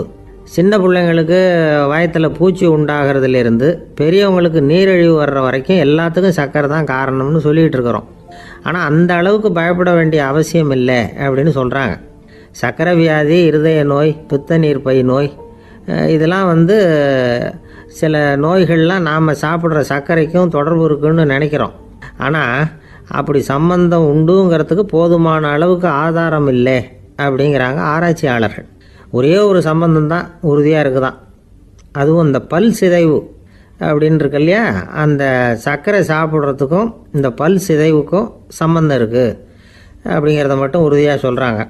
சர்க்கரைன்னா நாம் சாப்பிட்ற ஜீனி மட்டும் இல்லை, பழம், காய்கறி, பால், தேன் இப்படி எல்லாத்துலேயும் அது இருக்குது. கேரட்டு கொடுக்குற சத்தில் 88% சர்க்கரை, ஆப்பிள் கொடுக்குற சக்தியில் 95% சர்க்கரை. இது ஜீனி சர்க்கரை, இது ஆப்பிள் சர்க்கரை அப்படிங்கிற வித்தியாசம்லாம் உடம்புக்கு கிடையாது. ரெண்டுமே உடனடியாக சக்தி கொடுக்குது. ஒரு ஸ்பூன் சர்க்கரையில் 16 கலோரி தான் சத்து இருக்குது. அதிகமாக சர்க்கரை சாப்பிட்டா நீரிழிவு வந்துருங்கிறது தப்பான ஒரு அபிப்பிராயம். டயபெட்டிஸுங்கிறது ஒரு மெட்டபாலிக் டிசார்டர், அவ்வளவுதான். அதாவது நாம் சாப்பிட்ற சர்க்கரையை நம்ம உடம்பு திறமையாக உபயோகப்படுத்திக்க முடியல அப்படின்னு அர்த்தம். அதனால தான் அதிகமாக இனிப்பு வேணாம்னு சொல்கிறோம். ஏற்கனவே உடம்பால் முடியாத ஒன்றை மறுபடியும் அது தலையில் சுமத்தி அதிகமாக வேலை வாங்க வேணாமே அப்படிங்கிறதுக்காக தான். ஆகாரத்தில் அதிகமாக சர்க்கரை இருந்தால் அதனால் உடனே சர்க்கரை வியாதி வந்துடும்ங்கிறதுக்கு விஞ்ஞான ரீதியாக போதுமான ஆதாரம் இல்லை. அதனால் எப்போவாவது அதிகமாக ஸ்வீட்டு சாப்பிட்டுட்டா ஐயோ அதிகமாக சாப்பிட்டோமோ என்ன பண்ண போதோ தெரியலையே அப்படின்னு நினச்சி மனசை போட்டு குழப்பிக்க வேண்டியதில்லை. பொதுவாக எதுவுமே அதிகமாக வேண்டாம், எல்லாம் சீராக இருந்தால் போதும். நீரிழிவுங்கிறது புதுசாக வந்துட்ட ஒரு நோய் இல்லை, ரொம்ப காலமாகவே இருக்கிற ஒன்று தான். நம்ம முன்னோர்கள் இதை மதுமேகம் அப்படின்னு சொல்லுவாங்க. அதை கட்டுப்படுத்துறதுக்கு அவங்களே சில வழிமுறையை சொல்லி வச்சுருக்கிறாங்க. அது என்னென்னா வேறு ஒன்றும் இல்லை, இந்த பாவக்காய், முள்ளங்கி, அருகம்புல், அவ்வளவுதான். வெள்ளை முள்ளங்கி இருக்குல்ல, அதை வாரத்துக்கு 3 நாள் சாப்பிட்டுக்கிட்டு வாங்க. நூலுக்கோல் ரொம்ப நல்லது. இல்லைன்னா முள்ளங்கி சாறு 1 ounce சாப்பிட்டுட்டு வரலாம். ரத்தத்தில் சேர்கிற சர்க்கரை அளவை இதெல்லாம் கட்டுப்படுத்துது. சிறுநீரில் காணப்படுகிற சர்க்கரை அளவையும் சமநிலைப்படுத்துது. தினமும் ஆகாரத்தில் கோதுமை, கேழ்வரகு, வெந்தயம், கருவேப்பிலை, சோயாபீன்ஸ் எது கிடைக்குதோ சேர்த்துக்கலாம். இப்படிலாம் செஞ்சுக்கிட்டு வந்தால் அப்புறம் வீட்டுக்கு தெரியாமல் கடையில் போய் நின்றுக்கிட்டு ஸ்வீட் வாங்கி திருட்டுத்தனமாக சாப்பிட வேண்டிய அவசியமே உங்களுக்கு வராது. 2 ஆசாமிகள் கடற்கரையில் உட்காந்து சாவகாசமாக பேசிக்கிட்டு இருந்தாங்களாம். ஒருத்தர் சொன்னார், இன்னொருத்தருக்கு தெரியாமல் ஸ்வீட்டு சாப்பிட்றதே எப்பவும் இடைஞ்சல் தான் சார். நேற்றுக்கு பாருங்கள் அப்படி தான் சாப்பிட்டுக்கிட்டு இருந்தேன், வீட்டுக்காரி கண்ணில் போட்டுவிட்டுது, அதுக்கப்புறம் ஒரே ரகலையாக போச்சு அப்படின்னாரா. எனக்கு கூட அப்படி தான் சார் ஆகிட்டுது, ஒரே ரகலை அப்படின்னாரா இன்னொருத்தர். நீங்கள் சாப்பிட்டதும் உங்கள் வீட்டுக்காரங்க கண்ணில் போட்டுவிட்டுதா சார் அப்படின்னு கேட்டிருக்காரு இவர். அதுக்கு அவர் சொன்னாராம், அப்படி இல்லை சார், கடைக்காரர் கண்ணில் போட்டுவிட்டுதோ, நான் அவருக்கு தெரியாமல் அந்த ஸ்வீட்டை அவர் கடையிலேருந்து எடுத்திருந்தேன் அப்படின்னு விளக்கம் கொடுத்தாராம் இந்த ஆள்.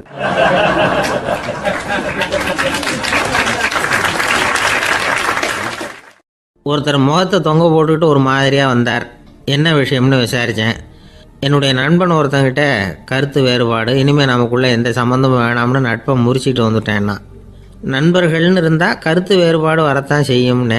கருத்து வேறுபாடு வராமல் இருக்கிறதுக்கு ஏதாவது வழி உண்டா அப்படின்னு கேட்டாங்க. அதை பற்றி நிபுணர்கள் சில யோசனைகளை சொல்லியிருக்கிறாங்கன்னு. முதல் விஷயம் என்னென்னா, உங்கள் நண்பனுக்கு ஒரு செய்தி சொல்லணும்னா அதை நீங்களே நேரடியாக சொல்லுங்கள், அல்லது உங்கள் கைப்பட கடிதம் எழுதுங்க. அதாவது நேரடி தொடர்பு முக்கியம். அதை விட்டுட்டு இன்னொருத்தர் மூலமாக நண்பர்களுக்கு செய்தி அனுப்புனா நீங்கள் சொல்கிற செய்தி அப்படியே போய் சேராது, அது சேதமாயிடும். கூட்டி குறைச்சி சொல்லிவிடுவாங்க, அது குழப்பத்தில் கொண்டாந்து விட்டுரும். இது ஒரு யோசனை. 2வது யோசனை என்னென்னா, நீங்கள் ஒரு நல்ல காரியத்தை செய்யும் பொழுது உங்கள் நண்பரையும் சேர்த்துக்குங்க, அவருக்கும் அதில் ஒரு ஈடுபாட்டை உருவாக்குங்க. 3வது யோசனை, நம்ம பக்கத்தில் இருக்கிற நண்பர் மகிழ்ச்சி அடைகிற மாதிரி ஏதாவது செய்யணும். சின்ன சின்ன செயல்களாக இருந்தாலும் பரவாயில்ல, அவர் நமக்கு எதுவும் செய்யலையே, நாம் எதுக்கு செய்யணும் அப்படின்னு நினச்சிக்கிட்டு இருக்கக்கூடாது.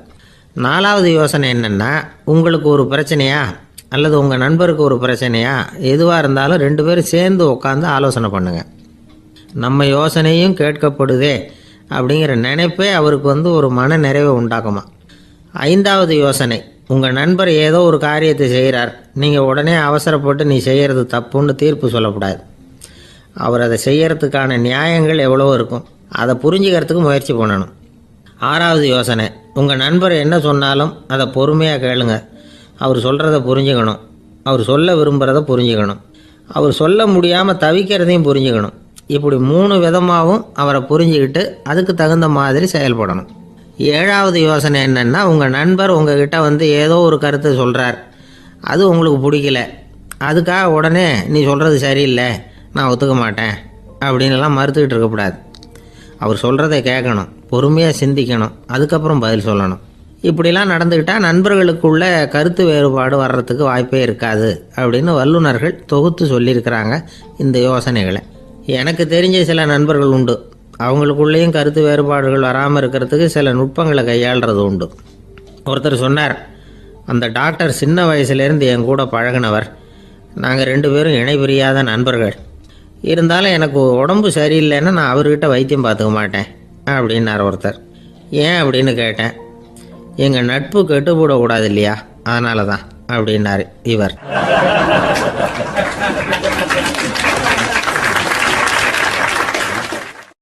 ஒரு மனுஷனுக்கு 3 விதத்தில் கர்வம் உண்டாகிறதுக்கு வாய்ப்பு உண்டு.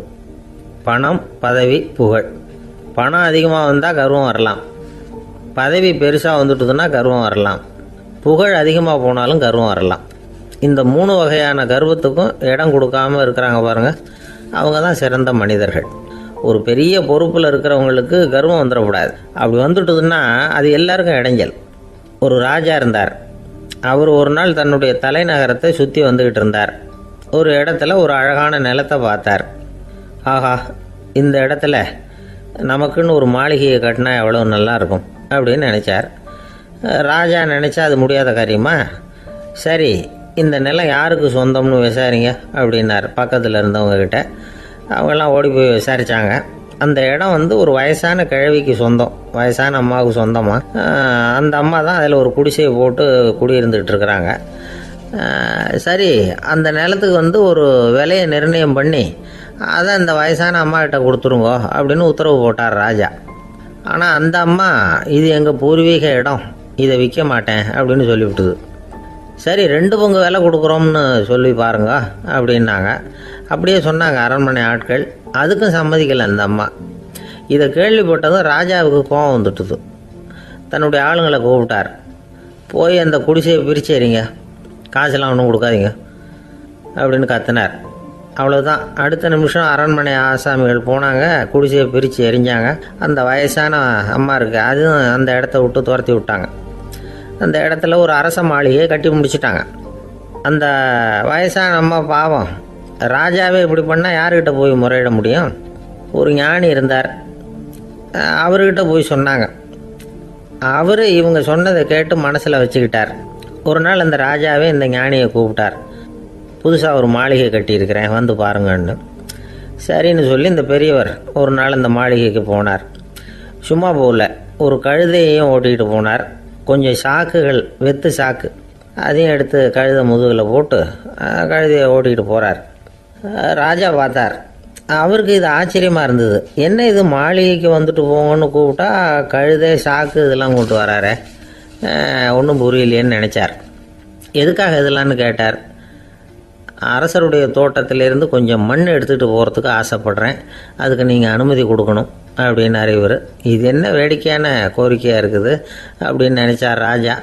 இருந்தாலும் மண் தானே கேட்குறாரு, எடுத்துகிட்டு போகட்டுமே அப்படின்னு நினச்சார். சரின்னு அனுமதி கொடுத்தார்.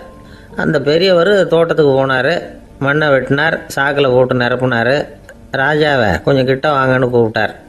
இந்த மண் மூட்டையை தூக்கி கழுதையோட முதுகில் வைக்கணும், கொஞ்சம் உதவி பண்ணுங்கன்னார். ஓ, பண்ணுறேனே அப்படின்னு சொல்லி ராஜா கிட்ட போனார். மூட்டையை தூக்கி பார்க்குறாரு, முடியல, திணறி போயிட்டார். இப்போ அந்த ஞானி பேசினாராம். அரசே, இந்த ஒரு சாக்கு மண்ணையே உங்களால் தூக்க முடியல, அந்த கிழவிகிட்ட இருந்து அந்த அக்கிரமமாக அபகரித்த இந்த தோட்டம் பூராவையும் சுமக்கணும்னு ஆசைப்படுறீங்களே, அது உங்களால் முடியுமா அப்படின்னு கேட்டாராம். ராஜா யோசனை பண்ண ஆரம்பித்தார். தன்னுடைய செயலுக்காக வருத்தப்பட்டாராம். அந்த வயசான அம்மாவை உடனடியாக வரவழைச்சார். தாயே, தப்பு பண்ணிட்டேன், என்னை மன்னிச்சுக்குங்க, இன்னையிலேருந்து இந்த மாளிகையும் தோட்டமும் உங்களுக்கு தான் சொந்தம் அப்படின்னு சொல்லிவிட்டாராம். போகிறப்ப இந்த உலகத்திலேருந்து எண்ணத்தை எடுத்துகிட்டு போக போகிறோம், அதனால் ரொம்பவும் அலட்டிக்க வேண்டியதில்லை, கர்வப்பட வேண்டியதில்லை அப்படிங்கிறது ஒரு பெரிய உபதேசம். ஒரு பெரிய மனுஷன் சாக கிடந்தார், ரொம்பவும் அழுதார். ஏன் அழறீங்க அப்படின்னு கேட்டாங்க சுற்றி இருந்தவங்க. நான் சாகிறதுக்காக கவலைப்படலை, நான் நம்ம ஜனங்களுக்காக எவ்வளவோ காரியம்லாம் செஞ்சுக்கிட்டு வந்தேன். நான் செஞ்சுக்கிட்டு வந்த சேவையை இனிமேல் யார் செய்ய போகிறாங்க, அது யாரால முடியும், அதை நினச்சி தான் அழறேன் அப்படின்னாராம். ஒருத்தர் முன்னாடி வந்தார். அதுக்காக நீங்கள் கவலைப்படாதீங்க, உங்கள் சேவையை தொடர்ந்து செய்கிறதுக்கு என்ன மாதிரி இளைஞர் பட்டாலும் தயாராக இருக்குது, இருந்தாலும் எங்கள் கவலை என்னென்னா அப்படின்னு இழுத்தார். என்ன சொல்லுங்கன்னு கேட்டார் அவர். நீங்கள் இது வரைக்கும் என்ன சேவை செஞ்சுக்கிட்டு வந்தீங்க, அதுதான் எங்களுக்கு இன்னமும் புரியாத புதிராக இருக்குது அப்படின்னாராம் அவர்.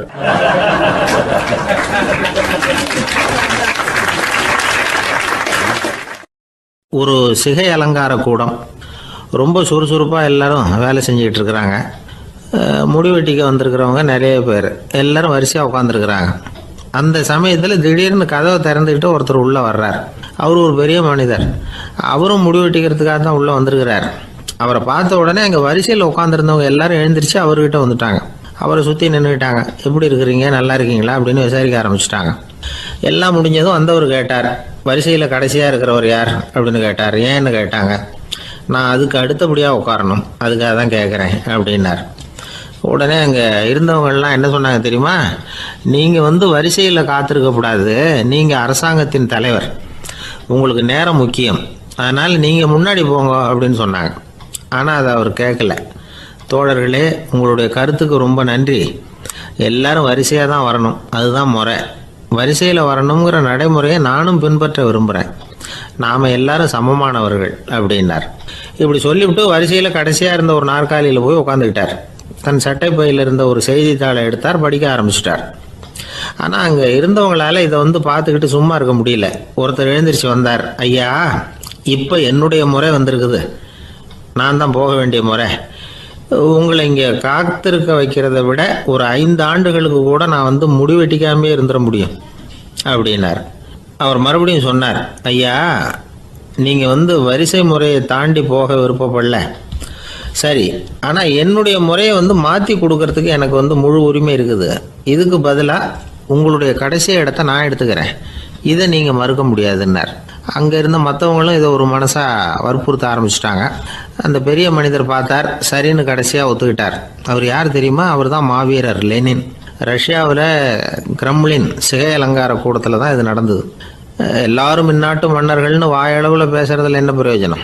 நாம் எல்லாரும் சமங்கிறத நடைமுறையில் கடைபிடிச்சி காட்டினவங்க கொஞ்சம் பேர் தான். அவங்களில் ஒருத்தர் தான் லெனின். வரிசையில் நின்று வர்றதுங்கிறது ஒரு சிறந்த பண்பு, உயர்ந்த பண்பு. இன்றைக்கி பல இடங்களில் அது நமக்கு தேவைப்படுது. ஒரு ரேஷன் கடைவாசல், கடை திறக்கிறதுக்கு முன்னாடியே எல்லாரும் வரிசையில் நின்றுட்டாங்க. கடைசியாக வந்த ஒருத்தர் க்யூவில் முன்னாடி போகிறதுக்கு முயற்சி பண்ணுறார். ஏற்கனவே நின்றுட்டு இருக்கிறவங்க அவரை முன்னாடி போகிறதுக்கு விட மாட்டேங்கிறாங்க. கடைசியாக போய் நில்லையா அப்படின்னு எல்லாரும் கத்துறாங்க. அதான் அவர் காதில் வாங்கலை, முண்டி அடிச்சுக்கிட்டு முன்னாடி போகிறதுக்கே முயற்சி பண்ணிகிட்டு இருக்கிறார். எல்லாரும் சேர்ந்து அவரை வலுக்கட்டாயமாக இழுத்து கொண்டாந்து பின்னாடி கொண்டு போய் நிறுத்திவிட்டாங்க. நிறுத்திவிட்டு சொன்னாங்க, இதை பாருப்பா, நாங்கள் இருக்கிற வரைக்கும் நீங்கள் முன்னாடி போய் எதையும் வாங்க முடியாது, தெரிஞ்சுக்கோ அப்படின்னாங்க. இப்போ அந்த ஆள் சொன்னாராம், நான் இங்கே பின்னாடி நிற்கிற வரைக்கும் நீங்களும் எதுவும் வாங்க முடியாது அப்படின்னாராம். ஏன்னு கேட்டிருக்கிறாங்க. நான் தான் அந்த கடையை திறக்க வேண்டிய ஆள் அப்படின்னா.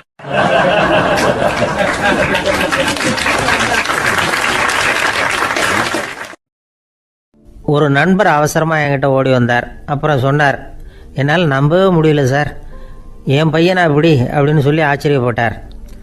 உங்கள் பையன் அப்படி என்ன தான் செஞ்சுட்டான் அப்படின்னு கேட்டேன். என்னால் முடியாத ஒரு காரியத்தை அவன் செஞ்சுட்டான் சார் அப்படின்னார். அது என்னன்னு தான் சொல்லுங்களேன். என்ன 5ஆவது வகுப்பில் அவன் ஒரே தடவையில் தேறிட்டான் சார், அதாவது ஒரே அட்டம்ப்டில் பாஸ் ஆகிருக்கான் அப்படின்னார் மூச்சு வாங்க. கஷ்டப்பட்டு பரீட்சை எழுதுனது அவன், இவருக்கு ஏன் மூச்சு வாங்குது? நம்மால் செய்ய முடியாத ஒரு காரியத்தை இன்னொருத்தர் செய்யும் பொழுது அது நமக்கு ஆச்சரியமாக இருக்குது. சர்க்கஸ் பார்க்குறோம், ஒருத்தர் அந்த இடத்துல தொங்குறார், அது நமக்கு ஆச்சரியம். ஏன்னா அது நம்மால் முடியாத காரியம். நம்மால் முடியாத ஒன்றை அடுத்தவர் எளிதாக செய்யும் பொழுது நாம் மருள்வது இயற்கை. இதை தான் தொல்காப்பியம் மருட்கை அப்படின்னு சொல்லுது. இந்த வியப்பு இருக்குதே, இது 4 வகையில் ஏற்படுறதாக தொல்காப்பியம் சொல்லுது. அது என்ன 4 வகை? முதல் வகை எப்படின்னா, புதுமையான அரிய செயல்களை செய்கிறது. 2வது வகை என்னென்னா பெரும் செயல்களை செய்கிறது. 3வது வகை என்னென்னா மிக நுட்பமான செயல்களை செய்கிறது. 4வது வகை என்னென்னா ஆக்கம் தரும் செயல்களை செய்கிறது. புதுமை, பெருமை, சிறுமை, ஆக்கமோடு மதினம் சாலா மருட்கை 4 அப்படிங்கிறது தொல்காப்பியம். இன்றைக்கி விஞ்ஞானம் புதுசு புதுசாக எதையோ கண்டுபிடிக்குது. ஆரம்பத்தில் அது ஆச்சரியமாக இருக்குது, அப்புறம் அது நமக்கு பழகி போடுது. வானொலி பெட்டி புதுசாக வந்தப்போ ஒரு பெட்டி பேசுதுங்கிறது எவ்வளோ பெரிய ஆச்சரியம். இப்போ யாரும் அதை ஆச்சரியமாக பார்க்குறதில்ல. மதினம் சாலா மருட்கை அப்படின்னு ஒரு சொற்றொடர் வருது பாருங்க, அதில் கருத்தாழம் உண்டு. எதை பற்றியும் போதுமான அளவு புரிந்து கொள்ளாத போது ஒருத்தர் ஆச்சரியப்படுறார். புரிந்து கொண்ட பிறகு ஆச்சரியம் மறைஞ்சு போடுது. மிக நுட்பமான செயல்களும் நம்ம ஆச்சரியப்பட வைக்கும். ஒரு அரிசியில் ஒரு திருக்குறள் எழுதி காட்டுறாங்க, ஒரு முட்டை ஓட்டுக்குள்ளே ஓவியம் தீட்டி காட்டுறாங்க. கருங்கல் சிற்பங்களில் எவ்வளவு நுட்பமான வேலைப்பாடுகளை எல்லாம் பார்த்து ஆச்சரியப்படுறோம். இது மாதிரி ஆக்கப்பூர்வமான அரிய செயல்களை செய்கிறது கூட வியப்பை உண்டு பண்ணும். குப்பை கூலங்களை கூட வாழ்க்கைக்கு பயன்படுகிற பொருளாக மாற்றுகிறவர்கள் இருக்காங்க, அவர்களுடைய செயல் வியப்பு அளிக்குது. இடைக்காட்டு சித்தர் பாடின 30 நூலில் வர்ற ஒரு பாடல், ஆற்றல் பிறர் அறிதலின் அகம் கிளர்வு உறுதலின் கற்று அறி பாணர் கழுமிய கோடலின் தோற்றம் உருகவே போற்றல் சால் வியப்பே. ஒருத்தருடைய ஆற்றல் தெரியாமல் இருந்தது, அவருடைய அரிய செயலை பார்க்கும் பொழுது வியப்பாக இருந்தது, மனசுக்குள்ள கிளர்ச்சி. பாவலர்கள் இவர்களுடைய புகழை பாடி மற்றவர்களும் தெரிந்து கொள்ளுமாறு செய்கிறார்கள் அப்படிங்கிறது தான் ஒரு யதார்த்தமான உண்மை. ஆக எல்லா வகையிலும் மக்கள் தங்களுடைய வாழ்க்கையில் முன்னேறுவதற்கான வழிகாட்டுகிற ஒரு மெய்ப்பாடு தான் வியப்புங்கிறது. இந்த காலத்தில் நம்ம எப்படியெல்லாம் ஆச்சரியப்பட வைக்கிறாங்க. ஒரு ஆளை பிடிச்சி ஜெயிலில் கொண்டு வந்தாங்க. ஜெயில் அதிகாரி அவனை ரொம்ப ஆச்சரியமாக பார்த்தாரான். இவன் கேட்டான், ஏன் சார் அப்படி பார்க்குறீங்க, நான் இப்போ இங்கே வர்றது உங்களுக்கு ஆச்சரியமாக இருக்குதா அப்படின்னு கேட்டிருக்கான். இதுக்கு ஜெயில் அதிகாரி சொல்லியிருக்கார், நீ இப்போ இங்கே வந்ததில் எனக்கு ஒன்றும் ஆச்சரியம் இல்லைப்பா, ஏற்கனவே நீ இங்கேருந்து விடுதலையாகி போய் 6 மாதம் ஆச்சு, இவ்வளவு லேட்டாக வர்றியே அதுதான் எனக்கு ஆச்சரியமாக இருக்குது அப்படின்னாராம்.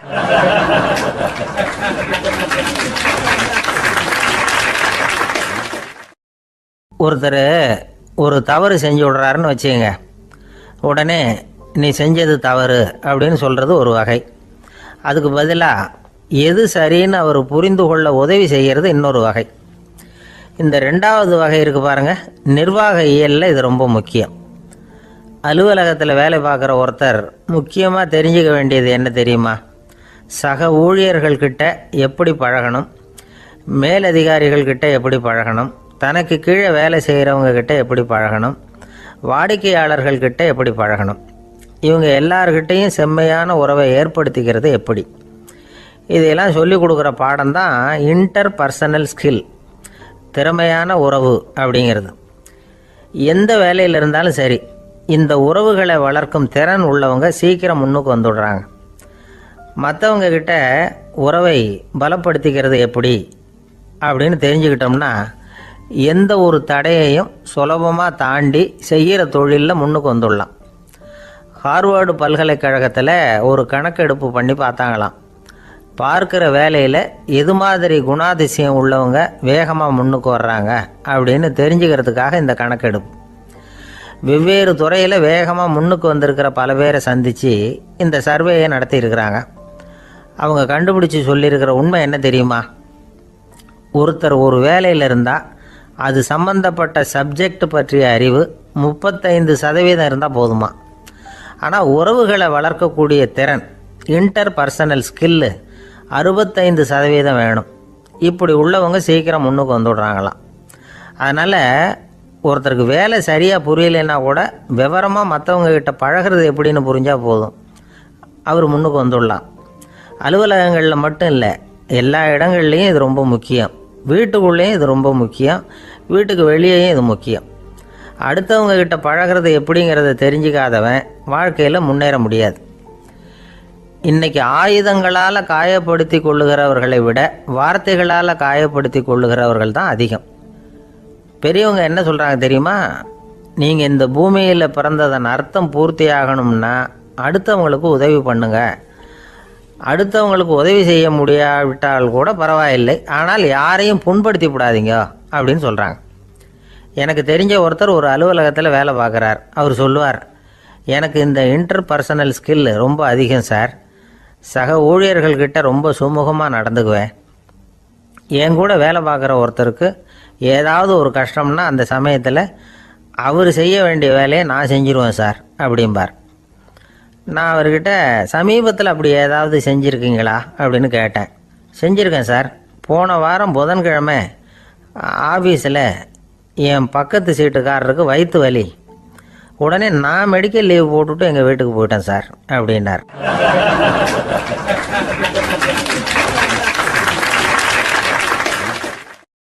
ஒரு அம்மா தெருவில் உட்காந்து என்னத்தையோ தேடிட்டு இருக்கிறாங்க. அந்த அம்மா ஒரு சுஃபி ஞானி. அவங்க பேர் என்னென்னா ரபியா அல் அடாவியா. அந்த அம்மாவுக்கு கண் கூட தெளிவாக தெரியாது. அந்த பக்கமாக வந்த சில பேர் இவங்களுக்கு உதவி செய்கிறதுக்காக வந்தாங்க. என்ன தேடிட்டு இருக்கிறீங்க அப்படின்னு கேட்டாங்க.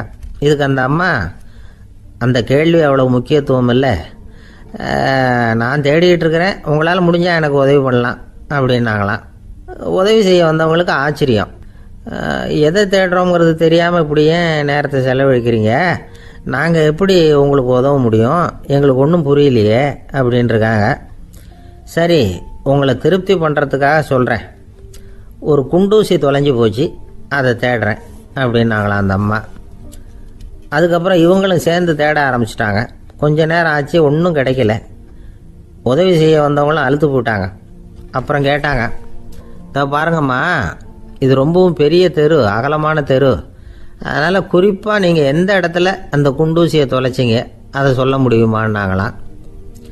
இதுக்கு அந்த அம்மா, நீங்கள் மறுபடியும் அர்த்தமில்லாத கேள்வியை கேட்குறீங்க, உங்கள் கேள்விக்கும் நான் தேடுறதுக்கும் என்ன சம்மந்தம்னாங்களாம். இதை கேட்டதும் அவங்க ஒரு மாதிரி ஆயிட்டாங்க. என்னம்மா நீங்கள் பைத்தியம் மாதிரி பேசுகிறீங்க அப்படின்னாங்களாம். சரி, உங்களை மறுபடியும் திருப்திப்படுத்துறதுக்காக சொல்கிறேன். அதை நான் எங்கள் வீட்டில் தொலைச்சுட்டேன் அப்படின்னாங்களாம். அப்புறம் எதுக்காக இங்கே வந்து தேடிட்டு இருக்கிறீங்க அப்படின்னு கேட்டிருக்காங்க. ஏன்னா இங்கே தான் வெளிச்சம் அதிகமாக இருக்குது, அங்கே வீட்டுக்குள்ளே இருட்டாக இருக்குது, அதனால் இங்கே வந்து தேடுறேன். வெளிச்சம் உள்ள இடத்துல தானே தேட முடியும் அப்படின்னாங்களாம் அந்த ஞானி. இந்த கதைக்கு என்ன அர்த்தங்கிறத பெரியவங்க சொல்கிறாங்க. அதாவது இந்த தேடுதல்ங்கிறது ஒரு வியாதி. அது நம்ம சதா அலைய வைக்கும், பைத்தியமாக மாற்றுறதுக்கு முயற்சி பண்ணோம். ஒரு காலம் அது நிறைவு அடையவே அடையாது.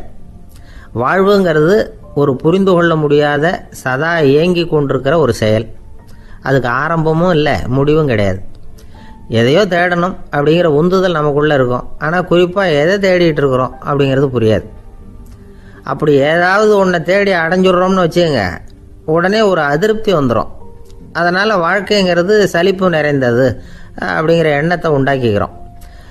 ஒன்று அடைஞ்சதுக்கு அப்புறம் இன்னொன்று தேட ஆரம்பிச்சிருவோம்.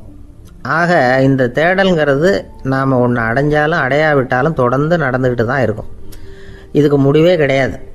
இந்த உண்மையை நாம் நல்லா புரிஞ்சுக்கணும் அப்படிங்கிறது பெரியவங்களுடைய கருத்து. ஏழையும் தேடுறான், பணக்காரனும் தேடுறான், நோயாளியும் தேடுறான், நோய் இல்லாதவனும் தேடுறான், அதிகாரம் உள்ளவனும் தேடுறான், அதிகாரம் இல்லாதவனும் தேடுறான், முட்டாளும் தேடுறான், அறிவாளியும் தேடுறான்.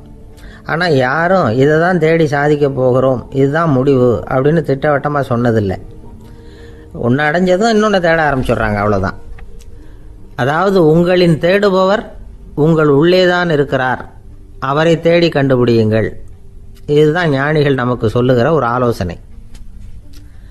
நம்மால் ஒருத்தன் ஜெயிலில் இருந்தான். இன்னொரு கைதி அவனை பார்த்து கேட்டான், ஏன்பா உன்னை பார்க்குறதுக்கு வெளியிலேருந்து யாருமே இங்கே வர்றது இல்லையே, உனக்கு சொந்தக்காரங்களே கிடையாதா அப்படின்னு கேட்டானா. ஏன் இல்லை, எனக்கு சொந்தக்காரங்க நிறைய பேர் உண்டு, அவங்க என்னை பார்க்க வராததுக்கு காரணம் வேற அப்படின்ட்டுருக்கான் இவன். என்ன காரணம்னு கேட்டான் அவன். அதுக்கு இவன் சொன்னானா, அதுக்கு என்ன காரணம்னா அவங்க எல்லாரும் இங்கே உள்ளேயே இருக்கிறாங்க அப்படின்னானா.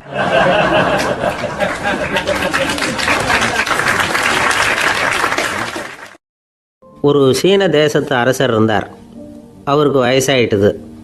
அவருக்கு அடுத்தபடியாக அவருடைய புள்ள பட்டத்துக்கு வரணும், ஆட்சி பொறுப்பை ஏற்றுக்கணும். ஒரு நல்ல தலைவனுக்கு இருக்க வேண்டிய பண்புகள்லாம் தன்னுடைய மகனுக்கு இருக்கணும்னு விரும்பினார் அந்த அரசர். அதனால் இளவரசனை பக்கத்தில் இருந்த ஒரு குரு கிட்ட அனுப்புனார். இளவரசன் அவர்கிட்ட போய் சேர்ந்தான். அந்த குரு என்ன பண்ணார் தெரியுமா, இவனை பார்த்து சொன்னார், இதை பாருப்பா, நீ என்ன பண்ணுற, இப்போவே பக்கத்தில் இருக்கிற காட்டுக்கு போ, நடு காட்டில் போய் ஒரு இடத்துல உட்காந்துக்கோ, அங்கே என்னென்ன சத்தம்லாம் உன் காதில் விழுதுன்னு கவனித்து கேளு, உன் காதில் விழுந்த ஓசைகள் என்னென்னங்கிறத என்கிட்ட வந்து சொல்லு, அதுதான் எனக்கு தெரியணும், உனக்கு வேலையும் அதுதான் அப்படின்னு சொல்லி அனுப்பி வச்சுட்டார். இளவரசன் காட்டுக்கு போனான். குரு சொன்னபடியே ஒரு இடத்துல உட்காந்து கவனித்து கேட்டான். அதுக்கப்புறம் குருக்கிட்ட திரும்பி வந்தான். என்னென்ன சத்தம்லாம் கேட்ட அப்படின்னு கேட்டார் குரு. குருவே, காட்டில் நான் பறவைகள் சத்தம்லாம் கேட்டேன், மிருகங்களின் ஓசையையும் கேட்டேன், இதை தவிர இடி மின்னல் மழை இதுகளோட சத்தத்தையும் கேட்டேன் அப்படின்னா. குரு யோசனை பண்ணார், நீ இன்னமும் சரியாக கேட்கல, அதனால் மறுபடியும் காட்டுக்கு போ, கொஞ்ச நாள் தங்கியிருந்து கேட்டுட்டு வா அப்படின்னார். இளவரசனுக்கு ஒன்றும் புரியல. இருந்தாலும் குருவின் கட்டளையாச்சே, மறுக்க முடியுமா? உடனே அவன் மறுபடியும் காட்டுக்கு போனான். ஒரு இடத்துல உட்காந்தான். கொஞ்ச நேரம் உன்னிப்பாக கவனித்து கேட்டான். சில நாள் கழித்து குருக்கிட்ட திரும்பி வந்தான். குருவே, இந்த தடவை சில துல்லியமான சத்தங்களை எல்லாம் கேட்டான். தேனி பறக்கிற சத்தம், நீரோடையின் மெல்லிய ஓசை, இதெல்லாம் கேட்டேன்னா. குரு சிரித்தார். நீ மறுபடியும் காட்டுக்கு போ, இன்னும் சில நாள் அங்கே இரு, முழுமையாக கவனமாக கேட்டுட்டு வா அப்படின்னு சொல்லி அனுப்பி வச்சுட்டார். இளவரசனுக்கு குழப்பம் அதிகமாகிட்டுது. ஒன்றுமே புரியல. மறுபடியும் காட்டுக்கு போனான். மௌனமாக ஒரு இடத்துல உட்காந்துட்டான். அப்படியே தியானத்தில் ஆழ்ந்துட்டான். சில நாளில் அவனுக்கு இதுவரை கேட்காத ஓசைகள்லாம் கேட்க ஆரம்பிச்சிட்டுது. இதைத்தான் நான் கேட்கணும்னு என்னுடைய குரு எதிர்பார்த்துருக்கிறாருங்கிறத புரிஞ்சுக்கிட்டான். உடனே குரு கிட்ட ஓடனான். குருவே, இந்த தடவை காதுகளுக்கு கேட்க முடியாத சில ஓசைகளை கூட என்னால் உணர முடிஞ்சுது. பூ மலருகிற ஓசை, சூரியனால் பூமி சூடாகிறப்போ எழுகிற ஓசை, காலை பனித்துளி இந்த புல்லுலாம் குடிக்கிற ஓசை, இது எல்லாம் என்னால் நல்லா கேட்க முடிஞ்சுது அப்படின்னா. குருவுக்கு இப்போ தான் திருப்தி ஏற்பட்டு தான் இளவரசனை பார்த்து சொன்னார், இதை பாருப்பா, இப்போ தான் நாட்டை ஆளுகிற தகுதி உனக்கு வந்திருக்குது அப்படின்னு சொல்லி அதுக்கு விளக்கமும் கொடுத்தாராம். எந்த அரசன் தன்னுடைய மக்களின் இதயம் பேசுகிற மௌன மொழியை, மௌன வார்த்தைகளை கேட்குறானோ அவன்தான் ஆள தகுதி உள்ளவன். எந்த அரசன் தன்னுடைய மக்களின் உணர்ச்சிகளை உண்மையாக உணர்றானோ அவன்தான் முதன்மையான அரசன். போலி வார்த்தைகளை மட்டும் கேட்டுட்டு பல மௌன ராகங்களை காதில் வாங்கிக்காதவன் அரசனே இல்லை. எந்த நாட்டில் எப்போ ஒரு அரசன் தன்னுடைய மக்களின் உணர்ச்சிகளை கேட்க மறுக்கிறானோ அன்னையிலேருந்தே அந்த நாடு அழிய தொடங்குது அப்படின்னு அர்த்தம். இதுதான் அந்த குரு இளவரசனுக்கு போதிச்சது. வாயால் பேசுகிறத மட்டும் கேட்டு ஏமாறக்கூடாது, உணர்ச்சிகளையும் கேட்கறதுல தான் மனப்பக்குவம் உண்டாகும். மக்கள் உணர்ச்சிகளை புரிந்து கொள்ளாத அரசர்கள் நீடிச்சிருக்க முடியாது. அது மாதிரி நாடுகளில் அடிக்கடி குழப்பம் தான் உண்டாகும். அப்படி இருந்தால் அடிக்கடி ஆட்சி மாறிக்கிட்டு இருக்கும். அப்படிப்பட்ட ஒரு தேசம், அங்கே ஒரு சிறைச்சாலையில் 3 கைதிகள் பேசிக்கிட்டு இருந்தாங்க. ஒருத்தன் சொன்னான், நான் இந்த நாட்டு ராஜாவை எதிர்த்து பேசிக்கிட்டு இருந்தேன், அதனால் என்னை பிடிச்சி கொண்டாந்து இங்கே போட்டுட்டாங்க அப்படின்னா ஒருத்தன். இன்னொருத்தன் சொன்னான், நான் இந்த நாட்டு ராஜாவை ஆதரித்து பேசிக்கிட்டு இருந்தேன், அதனால் என்னை பிடிச்சி கொண்டாந்து இங்கே தள்ளிவிட்டாங்க அப்படின்னா. அது சரி, நீ என்ன தப்பு பண்ண அப்படின்னு சொல்லி 3வது ஆளை பார்த்து இவங்க கேட்டாங்க. அதுக்கு அந்த ஆள் சொல்கிறான், நான் தான் இந்த நாட்டு ராஜா அப்படின்னானா.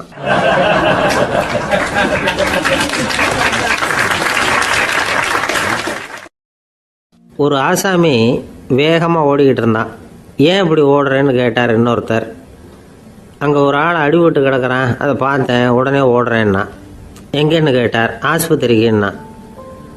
ஒரு ஆள் அடிபட்டு கிடக்கிறத பார்த்தா உடனடியாக நாம் செய்ய வேண்டியது முதல் உதவி, அதுக்கப்புறம் தான் ஆஸ்பத்திரி. இன்றைக்கி விபத்துங்கிறது சர்வசாதாரணமாக நடந்துக்கிட்டு இருக்குது. வாகன விபத்து, வெடிகுண்டு விபத்து, தீ விபத்து, கட்டடம் சரியறது, பூகம்பம், இப்படி நிறைய நடக்குது. ஒரு விபத்தை பார்த்துட்டா நம்மளில் பல பேர் நமக்கு என்னத்துக்கு வம்புன்னு ஒதுங்கி போயிடுறதும் உண்டு. சில பேர் துணிஞ்சு கிட்ட போய் உதவி செய்கிறதும் உண்டு. அப்படி உதவி செய்ய நினைக்கிறவங்களுக்கு உபயோகப்படுற தகவல் இது. விபத்தில் காயமடைஞ்சவங்களை 3 பிரிவாக பிரிக்கலாமா. முதல் வகை கொஞ்சம் சீரியஸானது, உயிருக்கு உடனே ஆபத்து தரக்கூடியது. மூளை காயம், முகம், கழுத்து காயங்கள், இருதயம், நுரையீரல் காயங்கள், வயத்தில் உள்ளுறுப்பு காயங்கள், அதிகப்படியான இரத்தப்போக்கு, இதனால எல்லாம் பாதிக்கப்பட்டிருந்தால் அது முதல் வகை அப்படின்னு நாமளே மனசுக்குள்ளே முடிவு பண்ணிக்கணும். இவங்களுக்கெல்லாம் உடனடியாக முதல் உதவி கொடுக்கணும். தாமதப்படுத்தாமல் ஆஸ்பத்திரிக்கு கொண்டுகிட்டு போயிடணும். இப்படி கொஞ்சம் எச்சரிக்கையாக நடந்துக்கிட்டால் அவங்களில் பல பேரை காப்பாற்றி போடலாம். 2வது வகை எப்படின்னா, முதல் உதவி விரைவாக கிடைச்சா உயிர் பிழைக்கக்கூடிய மார்பு காயங்கள், கைகால் எலும்பு முறிவு, இடுப்பு முதுகெலும்பு காயம், சீரான இரத்த சேதம், இப்படிப்பட்டவங்களை 2வது வகையாக பிரிக்கணும். ஆபத்து இல்லாத சிராய்ப்புகள், சிறு காயங்கள், இரத்த உறைவுகள், இதனால் பாதிக்கப்படுறவங்க 3வது வகை. ஒருத்தர் தலையில் அடிபட்டு நினைவு விழுந்துட்டார்னு வச்சுங்க, அவருக்கு வாந்தி வர்றதுனால புறையேறி மூச்சு அடைப்பு உண்டாகும். இப்படி ஆகாமல் இருக்கிறதுக்காக தலையை ஒரு பக்கமாக சாய்ச்சி வைக்கலாம். நாடி துடிப்பையும் இதய துடிப்பையும் தொட்டு பார்க்கணும். அது குறைஞ்சிருந்தாலும் சரி, நின்று இருந்தாலும் சரி, அவர் மார்பை நிமிஷத்துக்கு 80 தடவை உள்ளங்கையால் அழுத்தி இதய துடிப்பை மீட்கிறதுக்கு உதவி பண்ணணும். கழுத்தில் காயம்பட்டாலும் ஆபத்து அதிகம். கழுத்துக்கு அடியில் ஒரு துண்டை மடித்து வைக்கலாம். 2 பக்கமும் சின்ன தலையணை அல்லது துணி மடிப்புகளை வச்சு கழுத்தை அதிகமாக அசையாமல் பார்த்துக்கலாம். முதுகெலும்பு முறிஞ்சிருக்குமோ அப்படிங்கிற சந்தேகம் இருந்ததுன்னா அவரை அதிகமாக அசைய விடக்கூடாது. அதிகமாக அசைஞ்சால் தண்டு இடத்துல பாதிப்பு ஏற்பட்டு கை கால் விளங்காமல் போயிடும். அவரை ஒரு கனமான போர்வை இல்லைன்னா பாயில் படுக்க வச்சு 4 பேர் மெதுவாக தூக்கி மருத்துவ உதவிக்கு அனுப்பி வைக்கலாம். கையெலும்பு முறிஞ்சிருந்தால் முறிஞ்ச பாகத்தை உடம்போடு சேர்த்து அசையாமல் கட்டி போடலாம். கால் எலும்பு முறிஞ்சிருந்தால் மற்ற காலோடு சேர்த்து கட்டி போடலாம். முறிஞ்ச பாகம் தொங்காமல் பார்த்துக்கணும், அப்போ தான் வீக்கம் உண்டாகாமல் இருக்கும். வெட்டு காயம், குண்டடிப்பட்ட காயம், இதிலெல்லாம் இரத்தப்போக்கு அதிகமாக இருக்கும். ரத்தம் வெளியேற ஆபத்து அதிகம். சுத்தமான துணியை பல மடிப்புகளை மடித்து காயத்தின் மேலே வச்சு அழுத்தமாக ஒரு 10 நிமிஷம் பிடிச்சிக்கணும். ரத்தம் நின்ன உடனே காயத்துக்கு கட்டு போடலாம். சில சமயம் காயம்பட்ட பாகத்தை உயரமாக தூக்கி பிடிச்சிக்கிட்டா தான் ரத்த கசிவு நிற்கும். இந்த விவரங்களையெல்லாம் கொஞ்சம் மனசில் வாங்கி வச்சுக்கிட்டோம்னா சமயத்தில் உதவும். ஏன்னா இந்த காலத்தில் விபத்து எந்த ரூபத்தில் எப்போ வரும்னு யூகிக்கவே முடியல. நண்பர் ஒருத்தர் சொன்னார், நேற்றுக்கு பாருங்கள் சார், என் கண்ணு முன்னாடியே ஒரு சின்ன விபத்து நடந்ததுன்னார். என்னன்னு விசாரித்தோம். ஒரு பஸ்ஸில் வந்துக்கிட்டு இருந்தேன். அந்த பஸ்ஸில் பின்பக்கம் படி ஓரமாக நின்றுக்கிட்டு இருந்த ஒருத்தர் ரோட்டில் விழுந்துட்டார். டிரைவர் அதை கவனிக்கலை, நிறுத்தாமல் அவர் பாட்டுக்கு போகிறாருனார். கண்டக்டர் உடனே விசில் கொடுத்து பஸ்ஸை நிறுத்த வேண்டியது தானே அப்படின்னோம். அதுதான் சார் முடியாமல் போச்சுன்னார் அவர். ஏன்னு கேட்டாங்க. தவறி கீழே விழுந்ததே அந்த கண்டக்டர் தான் சார் அப்படிங்கிறார்.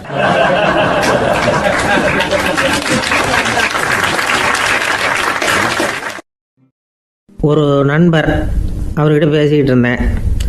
மனித உறவுகள் பற்றி அவர் சொல்லிகிட்டு இருந்தார். அமெரிக்காவில் தந்தை மகன் உறவு எப்படி இருக்குது அப்படிங்கிறத விளக்கிறதுக்கு அவர் ஒரு கதையை சொன்னார்.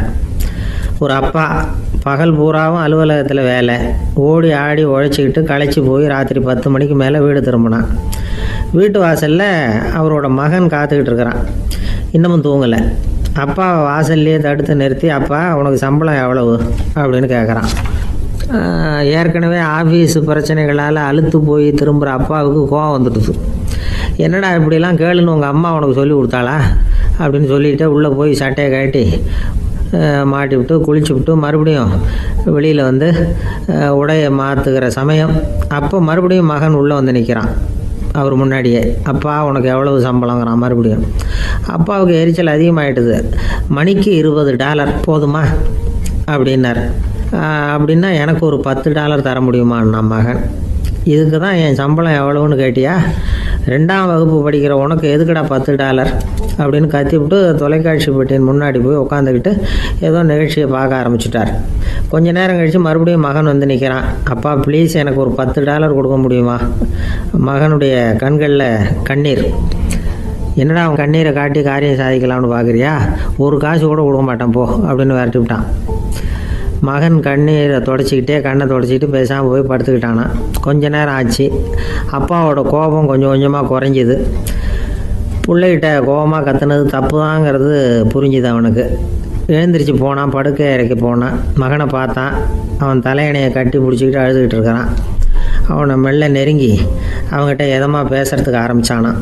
எதுக்குடா அவனுக்கு $10 பள்ளிக்கூடத்தில் கேட்டாங்களா அப்படின்னு கேட்டானான். மகன் சொல்லியிருக்கான், இல்லை டாடி, உனக்கு 1 மணி நேரம் சம்பளம் $20ன்னு சொன்னேன்.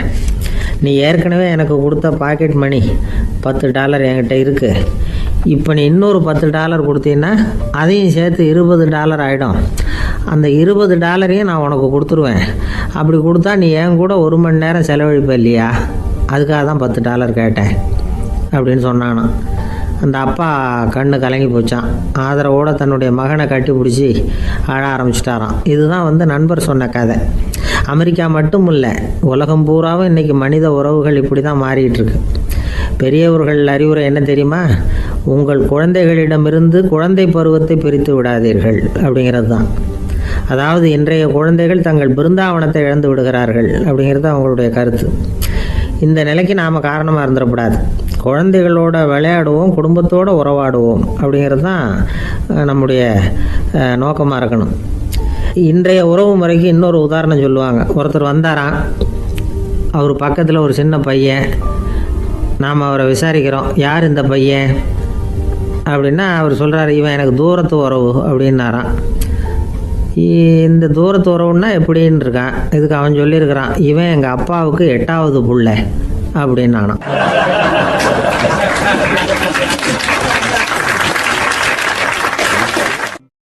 ஒரு நாள் ராமர் அரசவையில் உட்கார்ந்துருக்கிறார். ராமராஜ்யம் நடந்துக்கிட்டு இருந்த நேரம். அந்த சமயத்தில் ஒரு நாய் அரச சபைக்கு வந்துதான். அது தலையில் அடிபட்டு ரத்தம். அந்த கோலத்தில் அது அங்கே வந்தது. எல்லாரும் ஆச்சரியமாக அதை பார்த்தாங்க. ராமரும் அந்த நாயை பார்த்தார். நீங்கள் வந்த காரியம் என்ன நடந்தது? எதுவாக இருந்தாலும் பயப்படாமல் சொல்லு அப்படின்னார். உடனே அந்த நாய் மெதுவாக சொல்ல ஆரம்பிச்சுதான். ஐயா, நான் தெருவில் போய்கிட்டு இருந்தேன். வழியில் ஒருத்தர் வந்தார். அவர் வேத சாஸ்திரம்லாம் படித்த பெரியவர். அவர் எந்த காரணமும் இல்லாமல் அவர் கையில் வச்சுருந்த குச்சியால் என் தலையில் அடிச்சுட்டார். அதுதான் தலையில் ரத்தம். இதை நீங்கள் விசாரித்து தகுந்த தீர்ப்பு வழங்கணும் அப்படின்னு தான் அந்த நாய். ராமர் பார்த்தார். உடனே தன்னுடைய காவலர்களை அனுப்புனார். அந்த ஆளை எங்கே இருந்தாலும் போய் கொண்டுகிட்டு வாங்க அப்படின்னு விட்டார். காவலர்கள் போனாங்க. அந்த ஆளை பிடிச்சி கொண்டு வந்துட்டாங்க. அரண்மனைக்கு வா அப்படின்னு சொல்லி கூப்பிட்டுட்டு வந்துட்டாங்க. என்ன நடந்ததுன்னு விசாரித்தார் ராமர். அதுக்கு அந்த ஆள் சொன்னார், நான் வீதி வழியாக வந்துக்கிட்டு இருந்தேன். குறுக்க இந்த நாய் வந்தது. நான் அவசரமாக போய்கிட்டு இருந்தேன். இது எனக்கு வழி விடாமல் குறுக்க பூந்து இடைஞ்சல் பண்ணிச்சு. எனக்கு கோபம் வந்துட்டுது. அதனால் அடிச்சுட்டேன். வேத சாஸ்திரம் படித்த நான் என் வசம் இழந்து கோபப்பட்டது பெரிய தப்பு தான். அதை நான் ஒத்துக்கிறேன். குற்றத்தை ஒப்புக்கொள்கிறேன். எனக்கு என்ன தண்டனை கொடுக்கணுமோ அதை கொடுங்க, ஏற்றுக்கிறேன் அப்படின்னு விட்டார். சரி, இப்போ அந்த ஆளுக்கு தண்டனை கொடுக்கணும். என்ன தண்டனை கொடுக்கறது யோசனை பண்ணார் ராமர். அதையும் அந்த நாய்கிட்டே கேட்டார். நீயே சொல்லு, என்ன தண்டனை கொடுக்கலாம் இவருக்கு அப்படின்னார். இதுக்கு அந்த நாய் என்ன சொல்லிச்சு தெரியுமா? இவரை ஏதாவது ஒரு கோயிலுக்கு தர்மகர்த்தாவாக நியமனம் பண்ணி விடுங்க, அதுதான் இவருக்கு சரியான தண்டனை அப்படின்னுது. இதை கேட்டதும் ராமர் முகத்தில் புன்னகை. ஆனால் அங்கே இருந்த மற்றவங்களுக்கெல்லாம் ஆச்சரியம். அது எப்படி தப்பு செஞ்சவங்களுக்கு தண்டனை கொடுக்கறது தானே நியாயம், அதை விட்டுவிட்டு தர்மகர்த்தா பதவியை கொடுக்க சொல்லுது இந்த நாய் அப்படிங்கிற ஆச்சரியம். இந்த சந்தேகத்தை அந்த நாய்கிட்டே கேட்டாங்க அங்கே இருந்தவங்க. இதுக்கு அந்த நாய் பதில் சொல்லிச்சான், நான் போன பிறவியில் ஒரு கோயிலுக்கு தர்மகர்த்தாவாக இருந்தேன். எவ்வளவோ கவனமாக எச்சரிக்கையாக தான் என்னுடைய கடமைகளை எல்லாம் செஞ்சுக்கிட்டு வந்தேன். அப்படி இருந்தாலும் சில சமயங்களில் என்னையும் மீறி கோயில் செல்வத்தை நான் அனுபவிக்கிறதுக்கு காரணமாயிட்டேன். ஒரு கோவிலுக்கு தர்மகர்த்தாவாக இருக்கிறவங்க எப்படியும் இந்த பாவத்திலேருந்து தப்பிக்கிறது கஷ்டம். அதனால தான் நான் இந்த பிறவியில் நாயாக பிறந்து இப்படி கஷ்டப்படுறேன். இதே நிலைமை இந்த ஆளுக்கும் ஏற்படணும் அப்படிங்கிறதுக்காக தான் அவரையும் ஒரு கோயிலுக்கு தர்மகர்த்தாவை நியமிக்கும்படி கேட்டுக்கிட்டேன் அப்படின்னு தான் இந்த நாய். இதிலேருந்து என்ன தெரியுது? எந்த பதவியில் நாம் இருந்தாலும் நமக்கு தெரியாமல் கூட அதை தவறாக உபயோகப்படுத்தக்கூடாதுங்கிறத இதிலேருந்து புரிஞ்சுக்கணும். இல்லைன்னா அடுத்த பிறவியில் நாயாக பிறந்து எங்கேயாவது போய் வாழை ஆட்டிகிட்டு நிற்க வேண்டியது தான். கோவில் வாசலில் 2 நாய் பேசிக்கிட்டு இருந்து தான், போன ஜென்மத்தில் நான் மனுஷனாக தான் இருந்தேன். ஒரு கோவில் பூசாரி பேச்சை கேட்டுவிட்டு அவரோட கூட்டு சேர்ந்துக்கிட்டு ஆண்டவன் போட்டிருந்த நகையெல்லாம் அபகரித்து என்கிட்ட கொடுத்தாரு அவர். நான் எடுத்துகிட்டு வந்துட்டேன். திருடினது அந்த ஆள் தான், எடுத்துக்கிட்டு வந்தது தான் நான். இருந்தாலும் நான் மட்டும் நாயாக பிறந்துட்டேன். இப்போ மட்டும் அந்த பூசாரி என்கிட்ட மாட்டினா கடித்து குதறி விடுவேன் அப்படின்னு தான். அவசரப்பட்டு அப்படி செஞ்சுடாதே. பதிலுக்கு அவரும் உன்னை திருப்பி கடித்தாலும் கடிச்சிருவார். ஏன்னா அவரும் இப்போ ஒரு நாயாக தான் பிறந்திருக்கிறார் அப்படின்னு தான். இன்னொன்று, அது எப்படி உனக்கு தெரியும்னு தான். இது நான் தானே அது அப்படின்னு தான் அந்த நாய்.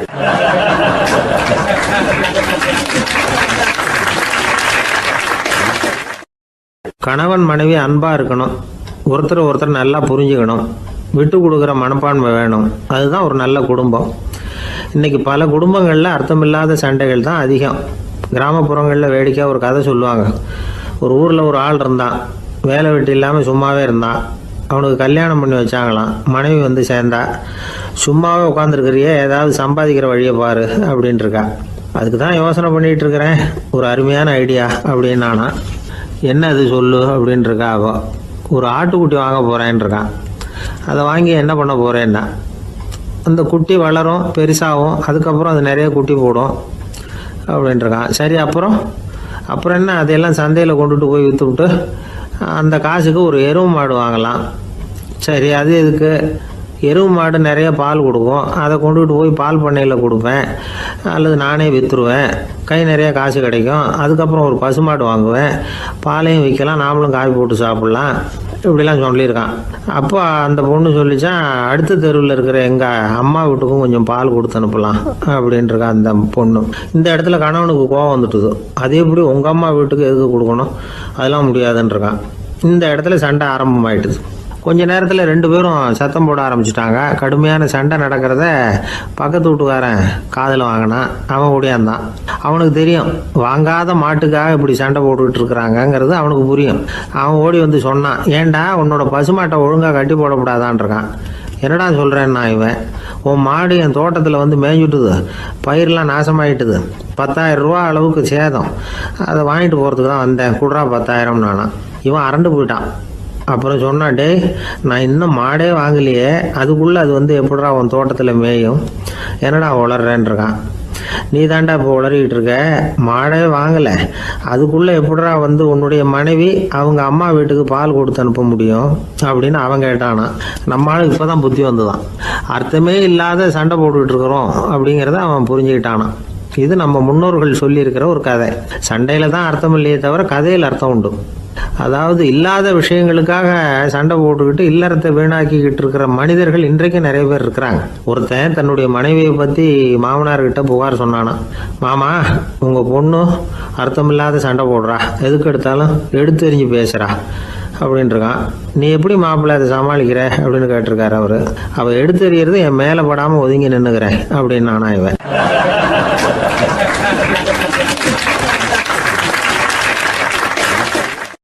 இந்த காலத்து புள்ள ஒருத்தன் தன்னோட அப்பாவை பார்த்து சொன்னான், அப்பா நான் உனக்கு உதவி செய்யலாம்னு நினைக்கிறேன், என்ன உதவி செய்யணும்னு சொல்லு அப்படின்னா. நீ சும்மா இருந்தால் அதுவே எனக்கு செய்கிற பெரிய உதவிடா அப்படின்னார் அப்பா. சும்மா இருக்கிறதும் ஒரு உதவி தான், அது மாதிரி மௌனமும் ஒரு சமூக சேவை தான் அப்படிங்கிறார் காஞ்சி பெரியவர். நமக்கு வந்து 5 புலன்கள் இருக்குது, மெய் வாய் கண் மூக்கு செவி. இந்த 5லேயும் அதிகப்படியான வேலை எதுக்குன்னு நினைக்கிறீங்க? வாய்க்கு தான். ஏன்னா அதுக்கு 2 வேலை. இப்போ கண்ணுக்கு பார்க்குறது மட்டும்தான் வேலை, காதுக்கு கேட்குறது மட்டும்தான் வேலை, மூக்குக்கு வாசனை அறியறது தான் வேலை, உடம்புக்கு உணர்றது மட்டும்தான் வேலை. ஆனால் வாய் அப்படி இல்லை, அதுக்கு 2 வேலை, சாப்பிட்றதும் அதுதான், பேசுகிறதும் அதுதான். அதாவது வாய் ஒன்று தான் கர்மேந்திரியமாகவும் இருக்குது, ஞானேந்திரியமாகவும் இருக்குது அப்படின்னு சொல்லுவாங்க. சாப்பாட்டில் உட்காந்தா எந்தெந்த ஆகாரம் என்னென்ன ருசின்னு அறிவிக்கிற வேலையும் செய்யுது. சபையில் உட்காந்தா பாடுறது பேசுறது சிரிக்கிறது இது மாதிரியான வேலையும் செய்யுது. இன்னொரு வித்தியாசம், கண்ணு காது மூக்கெல்லாம் ஸ்ட்ரெயின் பண்ணிட்டு வேலை செய்கிறதில்ல. ஒரு ரோஜா பூவை பார்த்தா உடனே மூக்கு அப்படியும் இப்படியும் அசைய ஆரம்பிக்கிறதில்ல. ஒரு சங்கீதத்தை கேட்ட உடனே காது ஆட ஆரம்பிக்காது. ஆனால் வாய் அப்படி இல்லை, அது பேசினாலும் சரி சாப்பிட்டாலும் சரி அசைஞ்சு தான் ஆகணும். ஆக மற்றதை விட வாய்க்கு வேலை ஜாஸ்தின்னு தெரியுது. சாப்பிட்றது பேசுறது அப்படின்னு 2 காரியம் அதுக்கு. இப்படி 2 காரியம் இருக்கிறதுனால அது 2ஐயும் பாதியாக குறைச்சிக்கணுங்கிறது கடவுள் அபிப்பிராயமாக இருக்கணும் அப்படிங்கிறார் காஞ்சி பெரியவர். ஆனால் இப்போ நாம் அப்படியா நடந்துக்கிறோம்? அதுக்கு நேர்மாறாக நடந்துக்கிறோம். நாம் சாப்பிட்றதும் அதிகம், பேசுகிறதும் அதிகம், 2 வேலையையும் தேவைக்கு அதிகமாகவே செய்கிறோம். வாய் தான் ரொம்ப ஓவர் ஒர்க்குடு.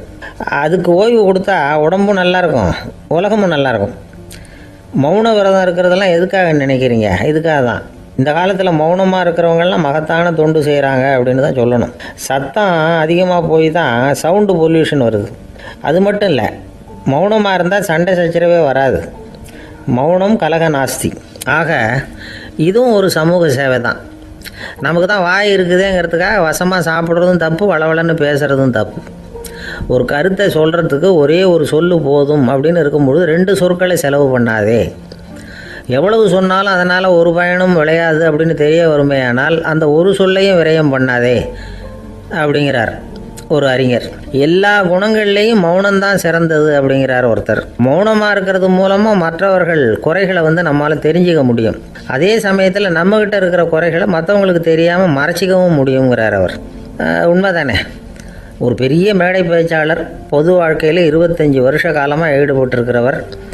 அவர் மனைவி ஒரு நாள் சொன்னாங்க, எங்கள் வீட்டுக்காரர் 25 வருஷ காலமாக பொது வாழ்வில் ஈடுபட்டிருந்தா கூட இந்த மாதம் 10ஆம் தேதியிலேருந்து தான் மக்களுக்கு சேவை செய்ய ஆரம்பிச்சிருக்கார் அப்படின்னு நாங்கள் ரொம்ப பெருமையாக.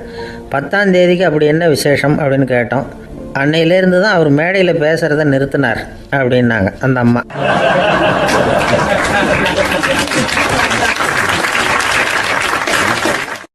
ஒரு பெரியவர்கிட்ட பேசிக்கிட்டு இருந்தேன். அவர் என்கிட்ட ஒரு கேள்வி கேட்டார். திருடர்கள் எத்தனை வகை தெரியுமா உனக்கு அப்படின்னார். இதுதான் அவர் கேட்ட கேள்வி. எதுக்காக என்ன பார்த்து அந்த கேள்வி கேட்டார் தெரியல. இருந்தாலும் நான் அவருக்கு பதில் சொன்னேன். திருடர்களில் எத்தனையோ வகை உண்டுங்க. கார் திருடன், சைக்கிள் திருடன், முகமூடி திருடன், எப்படி சொல்லிகிட்டே போகலாம். இருந்தாலும் என்னுடைய சிற்றறிவுக்கு எட்டின வரையில் திருடர்களை 2 வகையாக பிரிக்கலாம் அப்படின்னு நினைக்கிறேன். ஒன்று ராத்திரியில் திருடுற திருடன், இன்னொருத்தன் பகலில் திருடுறேன். அதாவது பகல் திருடன், ராத்திரி திருடன் அப்படின்னு பெரியவர் சிரித்தார். என்ன சிரிக்கிறீங்களே? என்ன கள்வர்கள் 4 வகை அப்படின்னு ஆரம்பிச்சார். எப்படின்னு கேட்டேன். சாப்பாட்டுக்கு இல்லாமல் திருடுறாங்க பாருங்க, அது ஒரு வகையான். சாப்பாட்டுக்கு இருந்தும் திருடுறாங்க பாருங்க, அது ஒரு வகையான். இதை தவிர இன்னும் ஒரு 2 வகை திருட்டு உண்டு. அது என்னன்னா, ஆண்டவன் கிட்ட இருந்து நாம திருடுற திருட்டு, இன்னொன்று என்னன்னா நம்ம கிட்ட இருந்து ஆண்டவன் திருடுற திருட்டு அப்படின்னார். எனக்கு ஒன்றும் புரியல. என்ன சார் இது, ஆண்டவனையே வந்து திருடன்னு சொல்றீங்களே அப்படின்னு ஆச்சரியமா. ஆமாங்க, ஆண்டவனை வந்து கள்வன்னு சொல்றது இல்லையா? காஞ்சிபுரத்துக்கு பக்கத்தில் திருக்கார்வனம் அப்படின்னு ஒரு ஊர் இருக்கு. அங்கே உள்ள பெருமாளுக்கு வந்து கள்வர்னு தான் பேர். அது மட்டும் இல்லை, திருமங்கை ஆழ்வார் தம்முடைய திரு நெடுந்தாண்டகத்தில் கார்வனத்துள்ளாய் கல்வா அப்படின்னு தான் அழைக்கிறார் அப்படின்னு நிறைய உதாரணம்லாம் சொல்ல ஆரம்பித்தார். அதுக்கப்புறம் அவர்கிட்ட பேசி நான் புரிஞ்சுக்கிட்ட விவரங்களை தான் நான் இப்போ உங்ககிட்ட சொல்ல போகிறது. அதாவது அவர் சொன்ன முதல் வகை திருடர்கள் வந்து சாப்பாட்டுக்கு இல்லாமல் திருடுறவங்க. இவங்களை வந்து திருத்தி போடலாம். சாப்பாட்டுக்கு இருந்தும் பணம் சேர்க்கணுங்கிற ஆசையால் பொய் கணக்கெல்லாம் எழுதுறாங்க பாருங்க, அவங்க தான் 2வது வகை. 3வது வகை திருட்டு தான் மிகப்பெரிய திருட்டு. இறைவனுக்கு சொந்தமானதை நம்முடையதுன்னு நினைக்கிற திருட்டு. எது இறைவனுக்கு சொந்தமானது அப்படின்னா ஆத்மா. பகவானுக்கு சொந்தமான ஆத்மாவை நம்முடையதுன்னு நினைக்கிறது தான் அந்த மாபெரும் திருட்டு. இதுக்கு பேர் தான் ஆத்மாபகாரமா. சரி, இதுக்கு பரிகாரம் என்ன? எல்லாம் இறைவனுடையது, நமக்கு ஒன்றும் இல்லை அப்படின்னு நினைக்கிறது தான் இதுக்கு பரிகாரம். இதெல்லாம் இருக்கட்டும். 4வது திருட்டு ஒன்று சொன்னோம்ல, ஆண்டவன் நம்மகிட்ட இருந்து திருடுறது. அது எப்படி? ஆண்டவனை வந்து கள்வன்னு சொல்றாங்க, அது சரி. அவர் என்னத்தை திருடினார்? இப்போ இன்னொருத்தருக்கு சொந்தமான ஒன்றை எடுத்து வச்சுக்கிறது தான் கள்ளத்தனம்.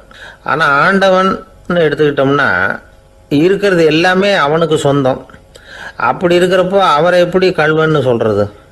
இது என்ன புரியாமல் இருக்குதே அப்படின்னு சொல்லி பார்த்தா அதுக்கும் விளக்கம் சொல்றாங்க அவங்க. அதாவது ஆண்டவனுக்கு வந்து உருவமே கிடையாது, அரூபமாக இருக்கிறவன், அதாவது உருவம் இல்லாமல் இருக்கிறவன். அப்படி உள்ள பகவான் வந்து நம்மளை மாதிரி உருவத்தில் இருக்கிறான். நம்மளை மாதிரியே கையை காலு மூக்கெல்லாம் இருக்குது ஆண்டவனுக்கு. இந்த உருவம் நம்மகிட்ட இருந்து திருடினது தானே. அவன் வந்து தன்னுடைய உண்மையான திருமேனியை வந்து நமக்கு காட்டாம, அதாவது தரிசனம் கொடுக்காம இருக்கிறது கள்ளத்தனம் தானே. அதனால தான் இதுவும் ஒரு பெரிய திருட்டு, இருக்கிறதுலேயே மிகப்பெரிய திருட்டு அப்படிங்கிறார். என்கிட்ட பேசிக்கிட்டு இருந்தார், இந்த விஷயம்லாம் சொல்லிட்டு இருந்தாரு இந்த பெரியவர். அதாவது திருட்டை வந்து ஆன்மீக நோகத்தில் அவர் பார்க்குறார். நம்ம பார்வையில் இதை விட அபூர்வமான திருட்டுலாம் இங்கே உண்டு, அபூர்வமான திருடர்களும் உண்டு. ஒரு திருடன் சிறையிலிருந்து விடுதலையாகி வெளியில் போனான். கொஞ்ச நாளில் மறுபடியும் திரும்பி ஜெயிலுக்கு வந்துட்டான். அப்போது சிறை அதிகாரி அவனுக்கு வந்து அறிவுரை சொன்னாராம். ஏன்பா இப்படி அடிக்கடி தப்பு பண்ணிவிட்டு ஜெயிலுக்கு வந்துடுறியே, உனக்கு சொந்த பந்தம் எதுவும் இல்லையா? உனக்கு அப்பா அண்ணன் தம்பிகள் அவங்க கூட எல்லாம் சேர்ந்து வாழணுங்கிற ஆசை இல்லையா அப்படின்னு கேட்டிருக்கார். அவங்களோட சேர்ந்து வாழணுங்கிற ஆசை எனக்கு நிறைய உண்டுங்க சார் அப்படின்னு நான். அவன் அப்புறம் எதுக்கு இப்படி ஜெயிலுக்கு வந்துடுற அப்படின்னாரான் அவர். அவங்க எல்லாருமே இங்கே தானே சார் இருக்காங்க அப்படின்னு நானான் அவன்.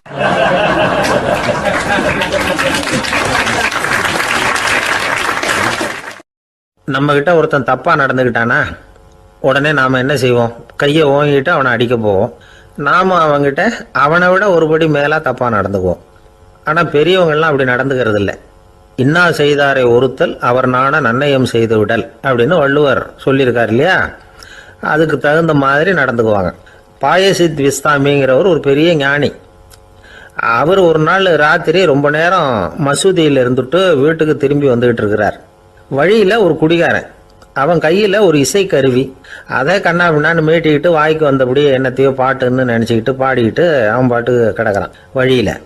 அதோடு இருந்தாலும் பரவாயில்ல, அந்த பக்கமாக வழியில் போகிறவங்க வர்றவங்களையெல்லாம் பார்த்து கண்ணா பின்னான்னு திட்டிக்கிட்டு இருக்கிறான், ரொம்ப வளர்க்குறான். பாயசீத் பிஸ்தாமிங்கிற அந்த பெரியவர் அந்த வழியாக போகிறார். அவனை பார்க்குறார். அவனுடைய நிலைமையை பார்த்துட்டு பரிதாபப்படுறார். ஏன்பா இது மாதிரிலாம் நடந்துக்கிற, இப்படி நடக்கலாமா அப்படின்னு ஏதோ கொஞ்சம் புத்திமதி சொல்கிறதுக்கு ஆரம்பித்தார். அவனுக்கு கோபம் வந்துட்டுது. கையில் வச்சிருந்த வாத்திய கருவி அதால் ஓங்கி அந்த பெரியவர் தலையில் ஒரு அடி கொடுத்தான். ரத்த காயம் ஏற்பட்டு போச்சு. அவன் கையில் இருந்த இசைக்கருவியும் அடித்த வேகத்தில் ரெண்டாக உடஞ்சி போச்சு. அவ்வளோ வேகமாக அடிச்சிருக்கான்.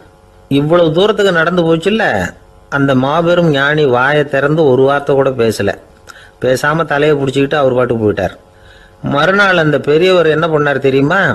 கொஞ்சம் இனிப்பு பண்டங்கள், கொஞ்சம் பணம், இது ரெண்டையும் ஒரு ஆள் மூலமாக அனுப்பி வச்சார் அந்த குடிகாரனுக்கு. அவனுக்கு ஒன்றும் புரியல. என்ன விவரம்னு விசாரித்தான். வந்த ஆள் ஒரு கடுதாசியை நீட்டினான். அதில் விவரம் இருந்தது. ஞானி எழுதியிருக்கிறார், இதை பார்ப்பா, உங்களுடைய இசைக்கருவி உடையறதுக்கு என்னுடைய தலை காரணமாக ஆயிட்டுது. அதுக்காக நான் ரொம்ப வருத்தப்படுறேன். அதுக்காக தான் பணம் அனுப்பி வச்சுருக்கேன். வேறு புதுசாக ஒரு இசைக்கருவி வாங்கிக்கோ. அப்புறம் இன்னொரு விஷயம், நேற்றுக்கு ராத்திரி என்கிட்ட ஏகப்பட்ட கசப்பான வார்த்தைகளை பேசினேன். இதோடு அனுப்பியிருக்கிற இனிப்பு பண்டங்களை சாப்பிட்டு உன்னுடைய நாவில் உள்ள கசப்பை மாற்றிக்கோ அப்படின்னு அதில் எழுதப்பட்டிருந்தது. இந்த சமயத்தில் அவன் குடி மயக்கத்தில் இல்லை, தெளிஞ்சு போயிருந்த நேரம் அது. அதனால் அதை படித்த உடனே அவனுக்கு ரொம்ப வெக்கமாக போச்சு. தலை குனிஞ்சான், யோசனை பண்ணான். கொஞ்ச நேரத்தில் தன்னுடைய நண்பர்கள் சில பேரையும் கூப்பிட்டுக்கிட்டு நேராக அந்த ஞானி இருக்கிற இடத்துக்கு ஓடினான். அவர் காலில் விழுந்தான். அவர்கிட்ட மன்னிப்பு கேட்டுக்கிட்டான். பெரியவங்களே தெரியாமல் நான் இந்த பாவ செயலை பண்ணிவிட்டேன், என்னை மன்னிச்சுங்க. உங்களுடைய பொறுமையும் போதனையும் என்னுடைய கண்ணை திறந்துட்டுது. இனிமேல் நானும் என்னுடைய நண்பர்களும் நல்ல வழியில் திருந்தி வாழ போகிறோம் அப்படின்னா. ஞானி செய்த நன்னயம் குடிகாரனை எப்படி திருத்திருக்கு பார்த்தீங்களா? இந்த கதையை கேட்டுவிட்டு ஒருத்தர் சொன்னார், என் வாழ்க்கையில் கூட அப்படி ஒரு சம்பவம் நடந்தது சார். நானும் ஒரு நாள் ராத்திரி ஓவராக குடிச்சிட்டு ஒரு கிட்டாரை வாசிச்சுக்கிட்டு கண்ணாபின்னான்னு உளறிக்கிட்டு திட்டிக்கிட்டு இருந்தேன். அந்த சமயம் அந்த வழியாக ஒருத்தர் வந்தார். ஓங்கி தலையில் ஒரே ஒரு அடி, ரத்தம் வந்துட்டுது. அதுக்கப்புறம் என் மனசு தெரிந்துவிட்டுது சார் அப்படின்னார். அப்படியா என்ன? ஆச்சரியமா. ஆமாம் சார், அடி விழுந்தது அவர் தலையில் இல்லை, என் தலையில். வந்தவர் என்ன அப்படி அடிச்சுட்டார். மயக்கம் தெளிஞ்சதுக்கு அப்புறம்தான் எனக்கு விவரம் புரிஞ்சுது. அவர் ஒரு போலீஸ்காரர் அப்படின்னார் ரொம்ப சோகமா.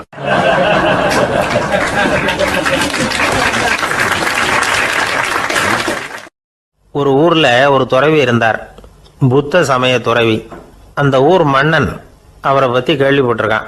ஒரு நாள் புறப்பட்டு போனான். துறவியின் பாதங்களை தொட்டு வணங்கினான். அதுக்கப்புறம் சொன்னான், ஐயா, நான் உங்களை அரண்மனைக்கு அழைச்சிட்டு போறதுக்காக வந்திருக்கிறேன். இனிமே நீங்க இங்க எதுக்கு இருக்கணும் அப்படின்னானா. அவன் மனசுக்குள்ள என்ன நினைப்புன்னா, இவர் எங்க வர போறாரு, நான் ரொம்ப எளிமையானவன், எனக்கு எதுக்கு அரண்மனை வாசம்னு சொல்லி விடுவார் அப்படின்னு நினைச்சிருக்கான்.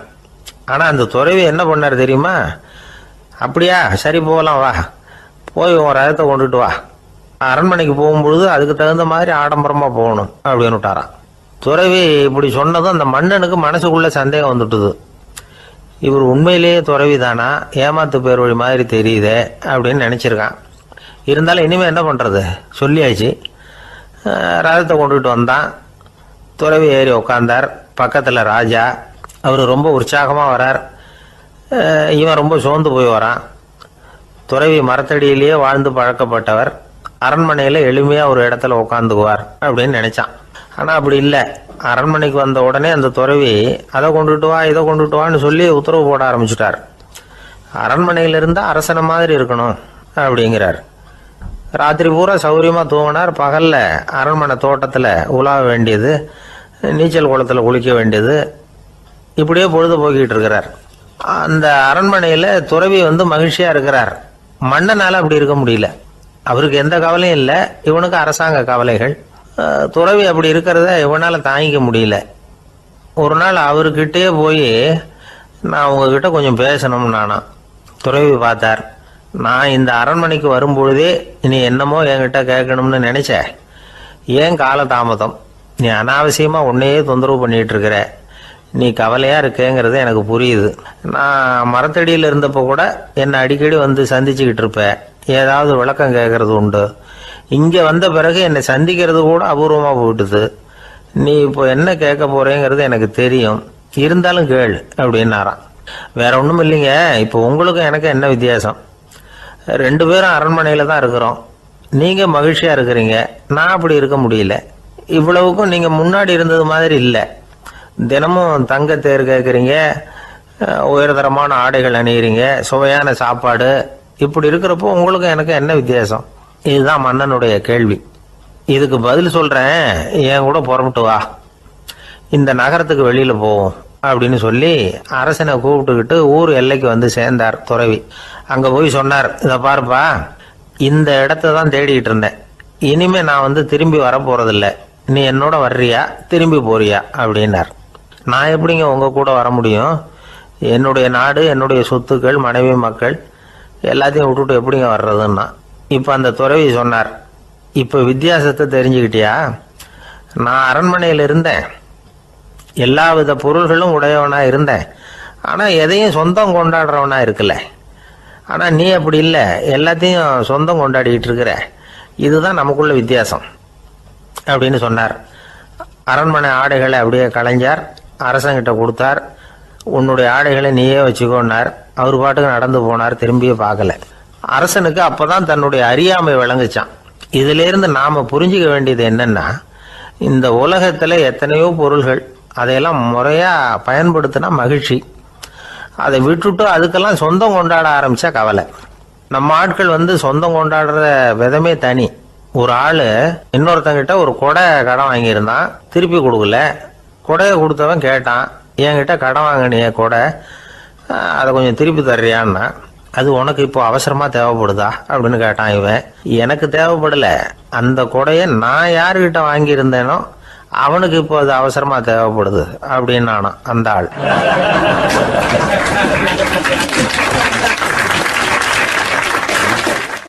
அந்த ஆளுக்கு பேச தெரியாது, அவர்கிட்ட கொஞ்சம் எச்சரிக்கையா நடந்துக்கோ அப்படின்னு சொல்றது உண்டு.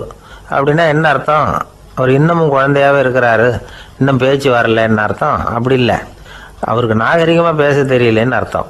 பேசுறதுங்கிறது மனுஷனால மட்டுமே முடியக்கூடிய ஒரு காரியம். அப்படி இருந்தும் அதோட பெருமையை வந்து அவன் இன்னமும் சரியா புரிஞ்சுக்கலன்னு தான் சொல்லணும். அதனாலதான் அவன் அளவுக்கு அதிகமா வார்த்தைகளை கொட்டி விடுறான். அதுக்கப்புறம் அதையெல்லாம் திருப்பி அள்ள முடியாம கிடந்து கஷ்டப்படுறான். கொட்டுன வார்த்தையை அள்ள முடியுமா? ஒருத்தரை இன்னைக்கு பார்த்து முட்டாள்னு திட்டி விடுறீங்க, நாளைக்கு மறுபடியும் அவர்கிட்ட போய் நேத்திக்கு உன்னை முட்டாள்னு சொல்லிவிட்டேன், அந்த வார்த்தையை திருப்பி கொடு, வாங்கிட்டு போயிடுறேன் அப்படின்னு நான் சொல்ல முடியும்? அவன் கோபக்காரனா இருந்தா நேத்திக்கு அதை வேற விதமா உங்களுக்கு திருப்பி கொடுத்துருப்பான். உலகத்துல எவ்வளவோ ஜீவராசிகள் இருக்கு, அதுக்கெல்லாம் வாய் இருக்குது. அந்த வாயெல்லாம் எதுக்கு உபயோகம்? சாப்பிட்றதுக்காக. ஆனா நமக்கு இருக்கிற வாய் சாப்பிட்றதுக்காக மட்டும் இல்லை, பேசுறதுக்காகவும் தான். பேச முடியலன்னா வாய் இருந்தா கூட அது வாயில்லா ஜீவன் தான். ஒரு பையனை பார்த்து அது வாய் உள்ள புள்ள பொழைச்சிக்கும் அப்படின்னா மற்ற பையன்களுக்கெல்லாம் முகத்துல வாயே இல்லைன்னு அர்த்தம்? அப்படி இல்லை, அந்த பையன் கொஞ்சம் கெட்டிக்காரத்தனமா பேசுவான்னு அர்த்தம். அதனால எப்படி பேசணும் அப்படிங்கிறத நாம முக்கியமா தெரிஞ்சுக்கணும். இதுக்கு 8 விதமான குறிப்புகளை நம்ம பெரியவங்க சொல்லியிருக்கிறாங்க. பேச்சுக்கு 8 அங்கங்கள் உண்டு அப்படின்னு அவங்க சொல்றாங்க. அதெல்லாம் என்னென்ன அப்படின்னா, உண்மை, நன்மை, அன்பு, நிதானம், இனிமை, ஆழம், சமயம் அறிதல், சபை அறிதல். இந்த 8 தன்மையும் பேச்சில் இருக்கணுமா. இதையே கொஞ்சம் விவரமா சில பேர் போர்டில் எழுதி வச்சிருப்பாங்க. அதாவது எழுத்துலையாவது அதெல்லாம் இருக்கட்டுமே அப்படின்னு நினைச்சு நீங்க கூட சில இடங்கள்ல இதை பார்த்துருக்கலாம். அதாவது உண்மையே பேசுக, நன்மையே பேசுக, அன்பாக பேசுக, நிதானமாக பேசுக, இனிமையாக பேசுக, ஆழமுடையதாக பேசுக, சமயம் அறிந்து பேசுக, சபை அறிந்து பேசுக, இப்படி எழுதி வச்சிருப்பாங்க. இந்த 8 அம்சமும் சரியா பொருந்தி இருந்தாதான் அது பேச்சு. மற்றதெல்லாம் பேச்சாயிடாது. பேச்சு ஒரு சிறந்த கலை. எல்லாத்தையும் விட பேசாம இருந்தும் பழகணும், அது ரொம்ப முக்கியம். உண்மையே பேசணும். சத்தியத்துக்கு மதிப்பு கொடுக்கறவங்கள தான் சரித்திரம் மதிக்கும்.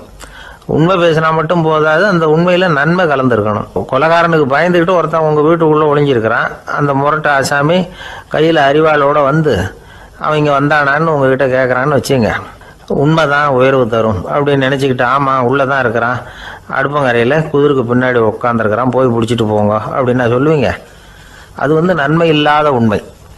அதனால பிரயோஜனம் கிடையாது. அதே மாதிரி உங்க பேச்சில் அன்பு இருக்கணும், நிதானம் இருக்கணும், இனிமை இருக்கணும், சிந்தித்து பேசணும், சமயம் அறிந்து பேசுறதும் முக்கியம். அதை பத்தி நமக்கு வேற யாரும் சொல்லி கொடுக்க வேண்டியதில்லை. எந்த நேரத்தில் யாருக்கிட்ட எப்படி பேசினா காரியம் நடக்கும் அப்படிங்கிறது நமக்கு நல்லா தெரியும். அது கைவந்த கலை. அவை அறிந்து பேசுற திறமை பேச்சாளர்களுக்கு ரொம்ப அவசியம். அது இல்லைன்னா நிலைமை பரிதாபமாயிடும். ஒரு பேச்சாளர் ரொம்ப மும்முரமா பேசிக்கிட்டே இருந்தாராம். ரொம்ப நேரம் நிறுத்தவே இல்லை, பேசிக்கிட்டே இருக்கிறாரு. சபையில் இருந்தவங்கலாம் ஒவ்வொருத்தரும் எழுந்திரிச்சு போய்கிட்டே இருக்கிறாங்க.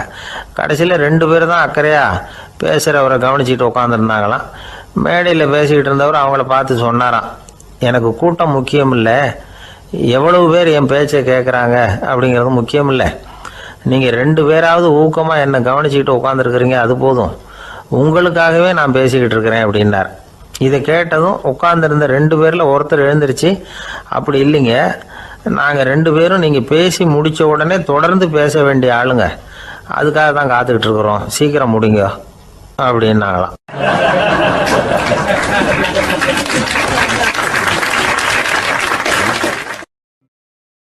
ஒரு ஊரில் ஒரு புகழ்பெற்ற பத்திரிகையாளர் இருந்தார். அவர் ஒரு நாள் திடீர்னு இறந்து போயிட்டார். அதுக்கப்புறம் நேராக சொர்க்கத்துக்கு போனார்.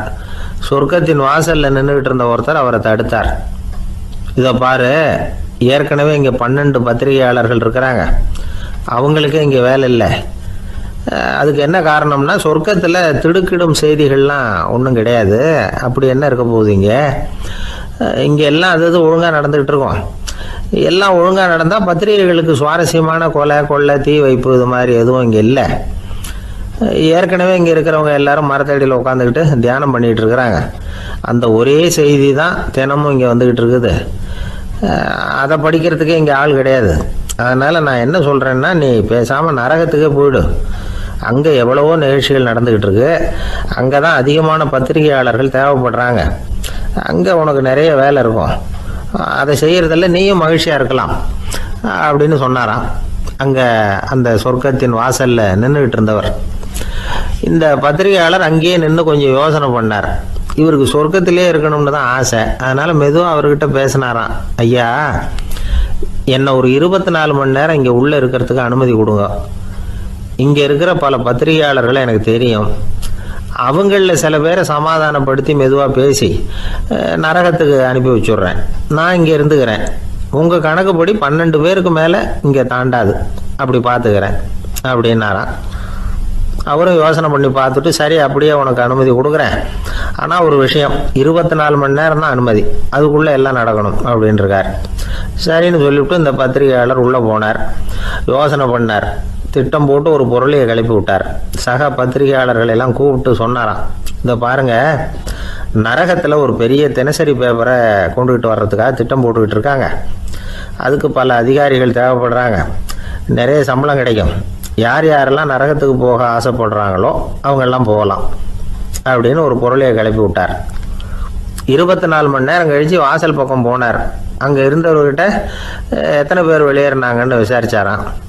அப்போ அவர் இவரை, நீ வெளியே போகக்கூடாது, முதல்ல உள்ளே தான் இருக்கணும் அப்படின்னு தடுத்தாராம். அப்புறம் சொன்னாராம், நீ சொன்ன செய்தியை கேட்டதும் இங்கே இருந்த எல்லா பத்திரிகையாளர்களுமே நரகத்துக்கு போயிட்டாங்கப்பா, உள்ளே யாருமே இல்லை, அதனால் நீ உள்ளே இருக்கலாம் அப்படின்னாராம். இதை கேட்டதும் இந்த பத்திரிகையாளரே குழம்பி போயிட்டார். ஒருவேளை உண்மையிலேயே நரகத்தில் புதுசாக பத்திரிகை ஏதாவது ஆரம்பிக்க போகிறாங்களோ அப்படின்னு அவரே நினைக்க ஆரம்பிச்சிட்டாராம். அப்புறம் சொன்னாராம், ஐயா என்னை விட்டுருங்க, நான் நரகத்துக்கே போயிடுறேன், அங்கே ஏதோ விசேஷம் இருக்கணும் அப்படின்னாராம். இல்லைன்னா இத்தனை பேரும் ஒட்டு மொத்தமாக அங்கே போகிறதுக்கு சான்ஸே இல்லை, என்னை தடுக்காதீங்கன்னு கெஞ்ச ஆரம்பிச்சிட்டாராம். மற்றவங்க நம்பணுங்கிறதுக்காக ஒரு பொருளையை கிளப்பி விட்டார். கடைசியில் தானே அந்த பொருளைக்கு ஆளாயிட்டார். அதாவது பிறரை ஏமாற்றிய அவரது மனம் கடைசியில் அவரையே ஏமாற்ற ஆரம்பிச்சுட்டு பாருங்க. நீங்கள் இப்படி அடுத்தவங்களை ஏமாத்துறதுக்கு உங்கள் மனசை பழக்கப்படுத்துறீங்க, ஆனால் கடைசியில் அதனால் நீங்களே ஏமாற்றப்படுகிறீர்கள் அப்படிங்கிறது பெரியவர்களுடைய புத்திமதி. அதனால் உங்கள் மனசுக்கிட்ட ரொம்ப எச்சரிக்கையாக இருங்கோ அப்படிங்கிறாங்க. நம்ம ஆளுங்க அங்கே போய் என்ன சொல்லுவாங்கன்னா, இந்த மாதிரி அங்கே போகாத இங்கே போகாதேன்னு பயமுறுத்துறது உண்டு. சில பேர் அங்கே பேய் இருக்குது, பிசாசு இருக்குது அப்படின்னு பொருளையை கிளப்பி விடுறது உண்டு. இருட்டு நேரம் காட்டு வழியாக ஒருத்தன் போய்கிட்டு இருக்கிறான். அங்கே பேய் பிசாசு நடமாட்டம் இருக்கிறதாக வதந்தி. இவன் பயந்துக்கிட்டே வேகமாக போகிறான். காடு முடிஞ்சு மெயின் ரோட்டுக்கு வந்து சேர்ந்தான். அப்பாடா, ஒரு பஸ்ஸு நின்றுக்கிட்டு இருக்கு தனியாக. இருட்டில் லேசாக தெரிஞ்சுது. ஓடி போய் ஏறி உள்ளே உட்காந்துக்கிட்டான். பயந்துக்கிட்டே போனவன் அப்புறம் தான் தெரியுது உள்ள யாருமே இல்லை, டிரைவரும் இல்லை, கண்டக்டரும் இல்லை, வேற யாரும் இல்லை. இவனுக்கு பேய் பயம் அதிகமாக போட்டுது. ஏன்னா நடு ராத்திரி. இந்த நேரம் பார்த்து அந்த பஸ்ஸு தானே நகர ஆரம்பிச்சுதான். இவனுக்கு இன்னும் பயம் அதிகமாக போட்டுது. ஏன்னா டிரைவர் சீட்டு காலியாக இருக்குது, பஸ்ஸு நகருது. இவன் உடம்பு பூரா நடுங்க ஆரம்பிச்சுட்டுது. வீல்னு கத்தலாமான்னு பார்த்தான். அந்த நேரம் பார்த்து அவன் தோளில்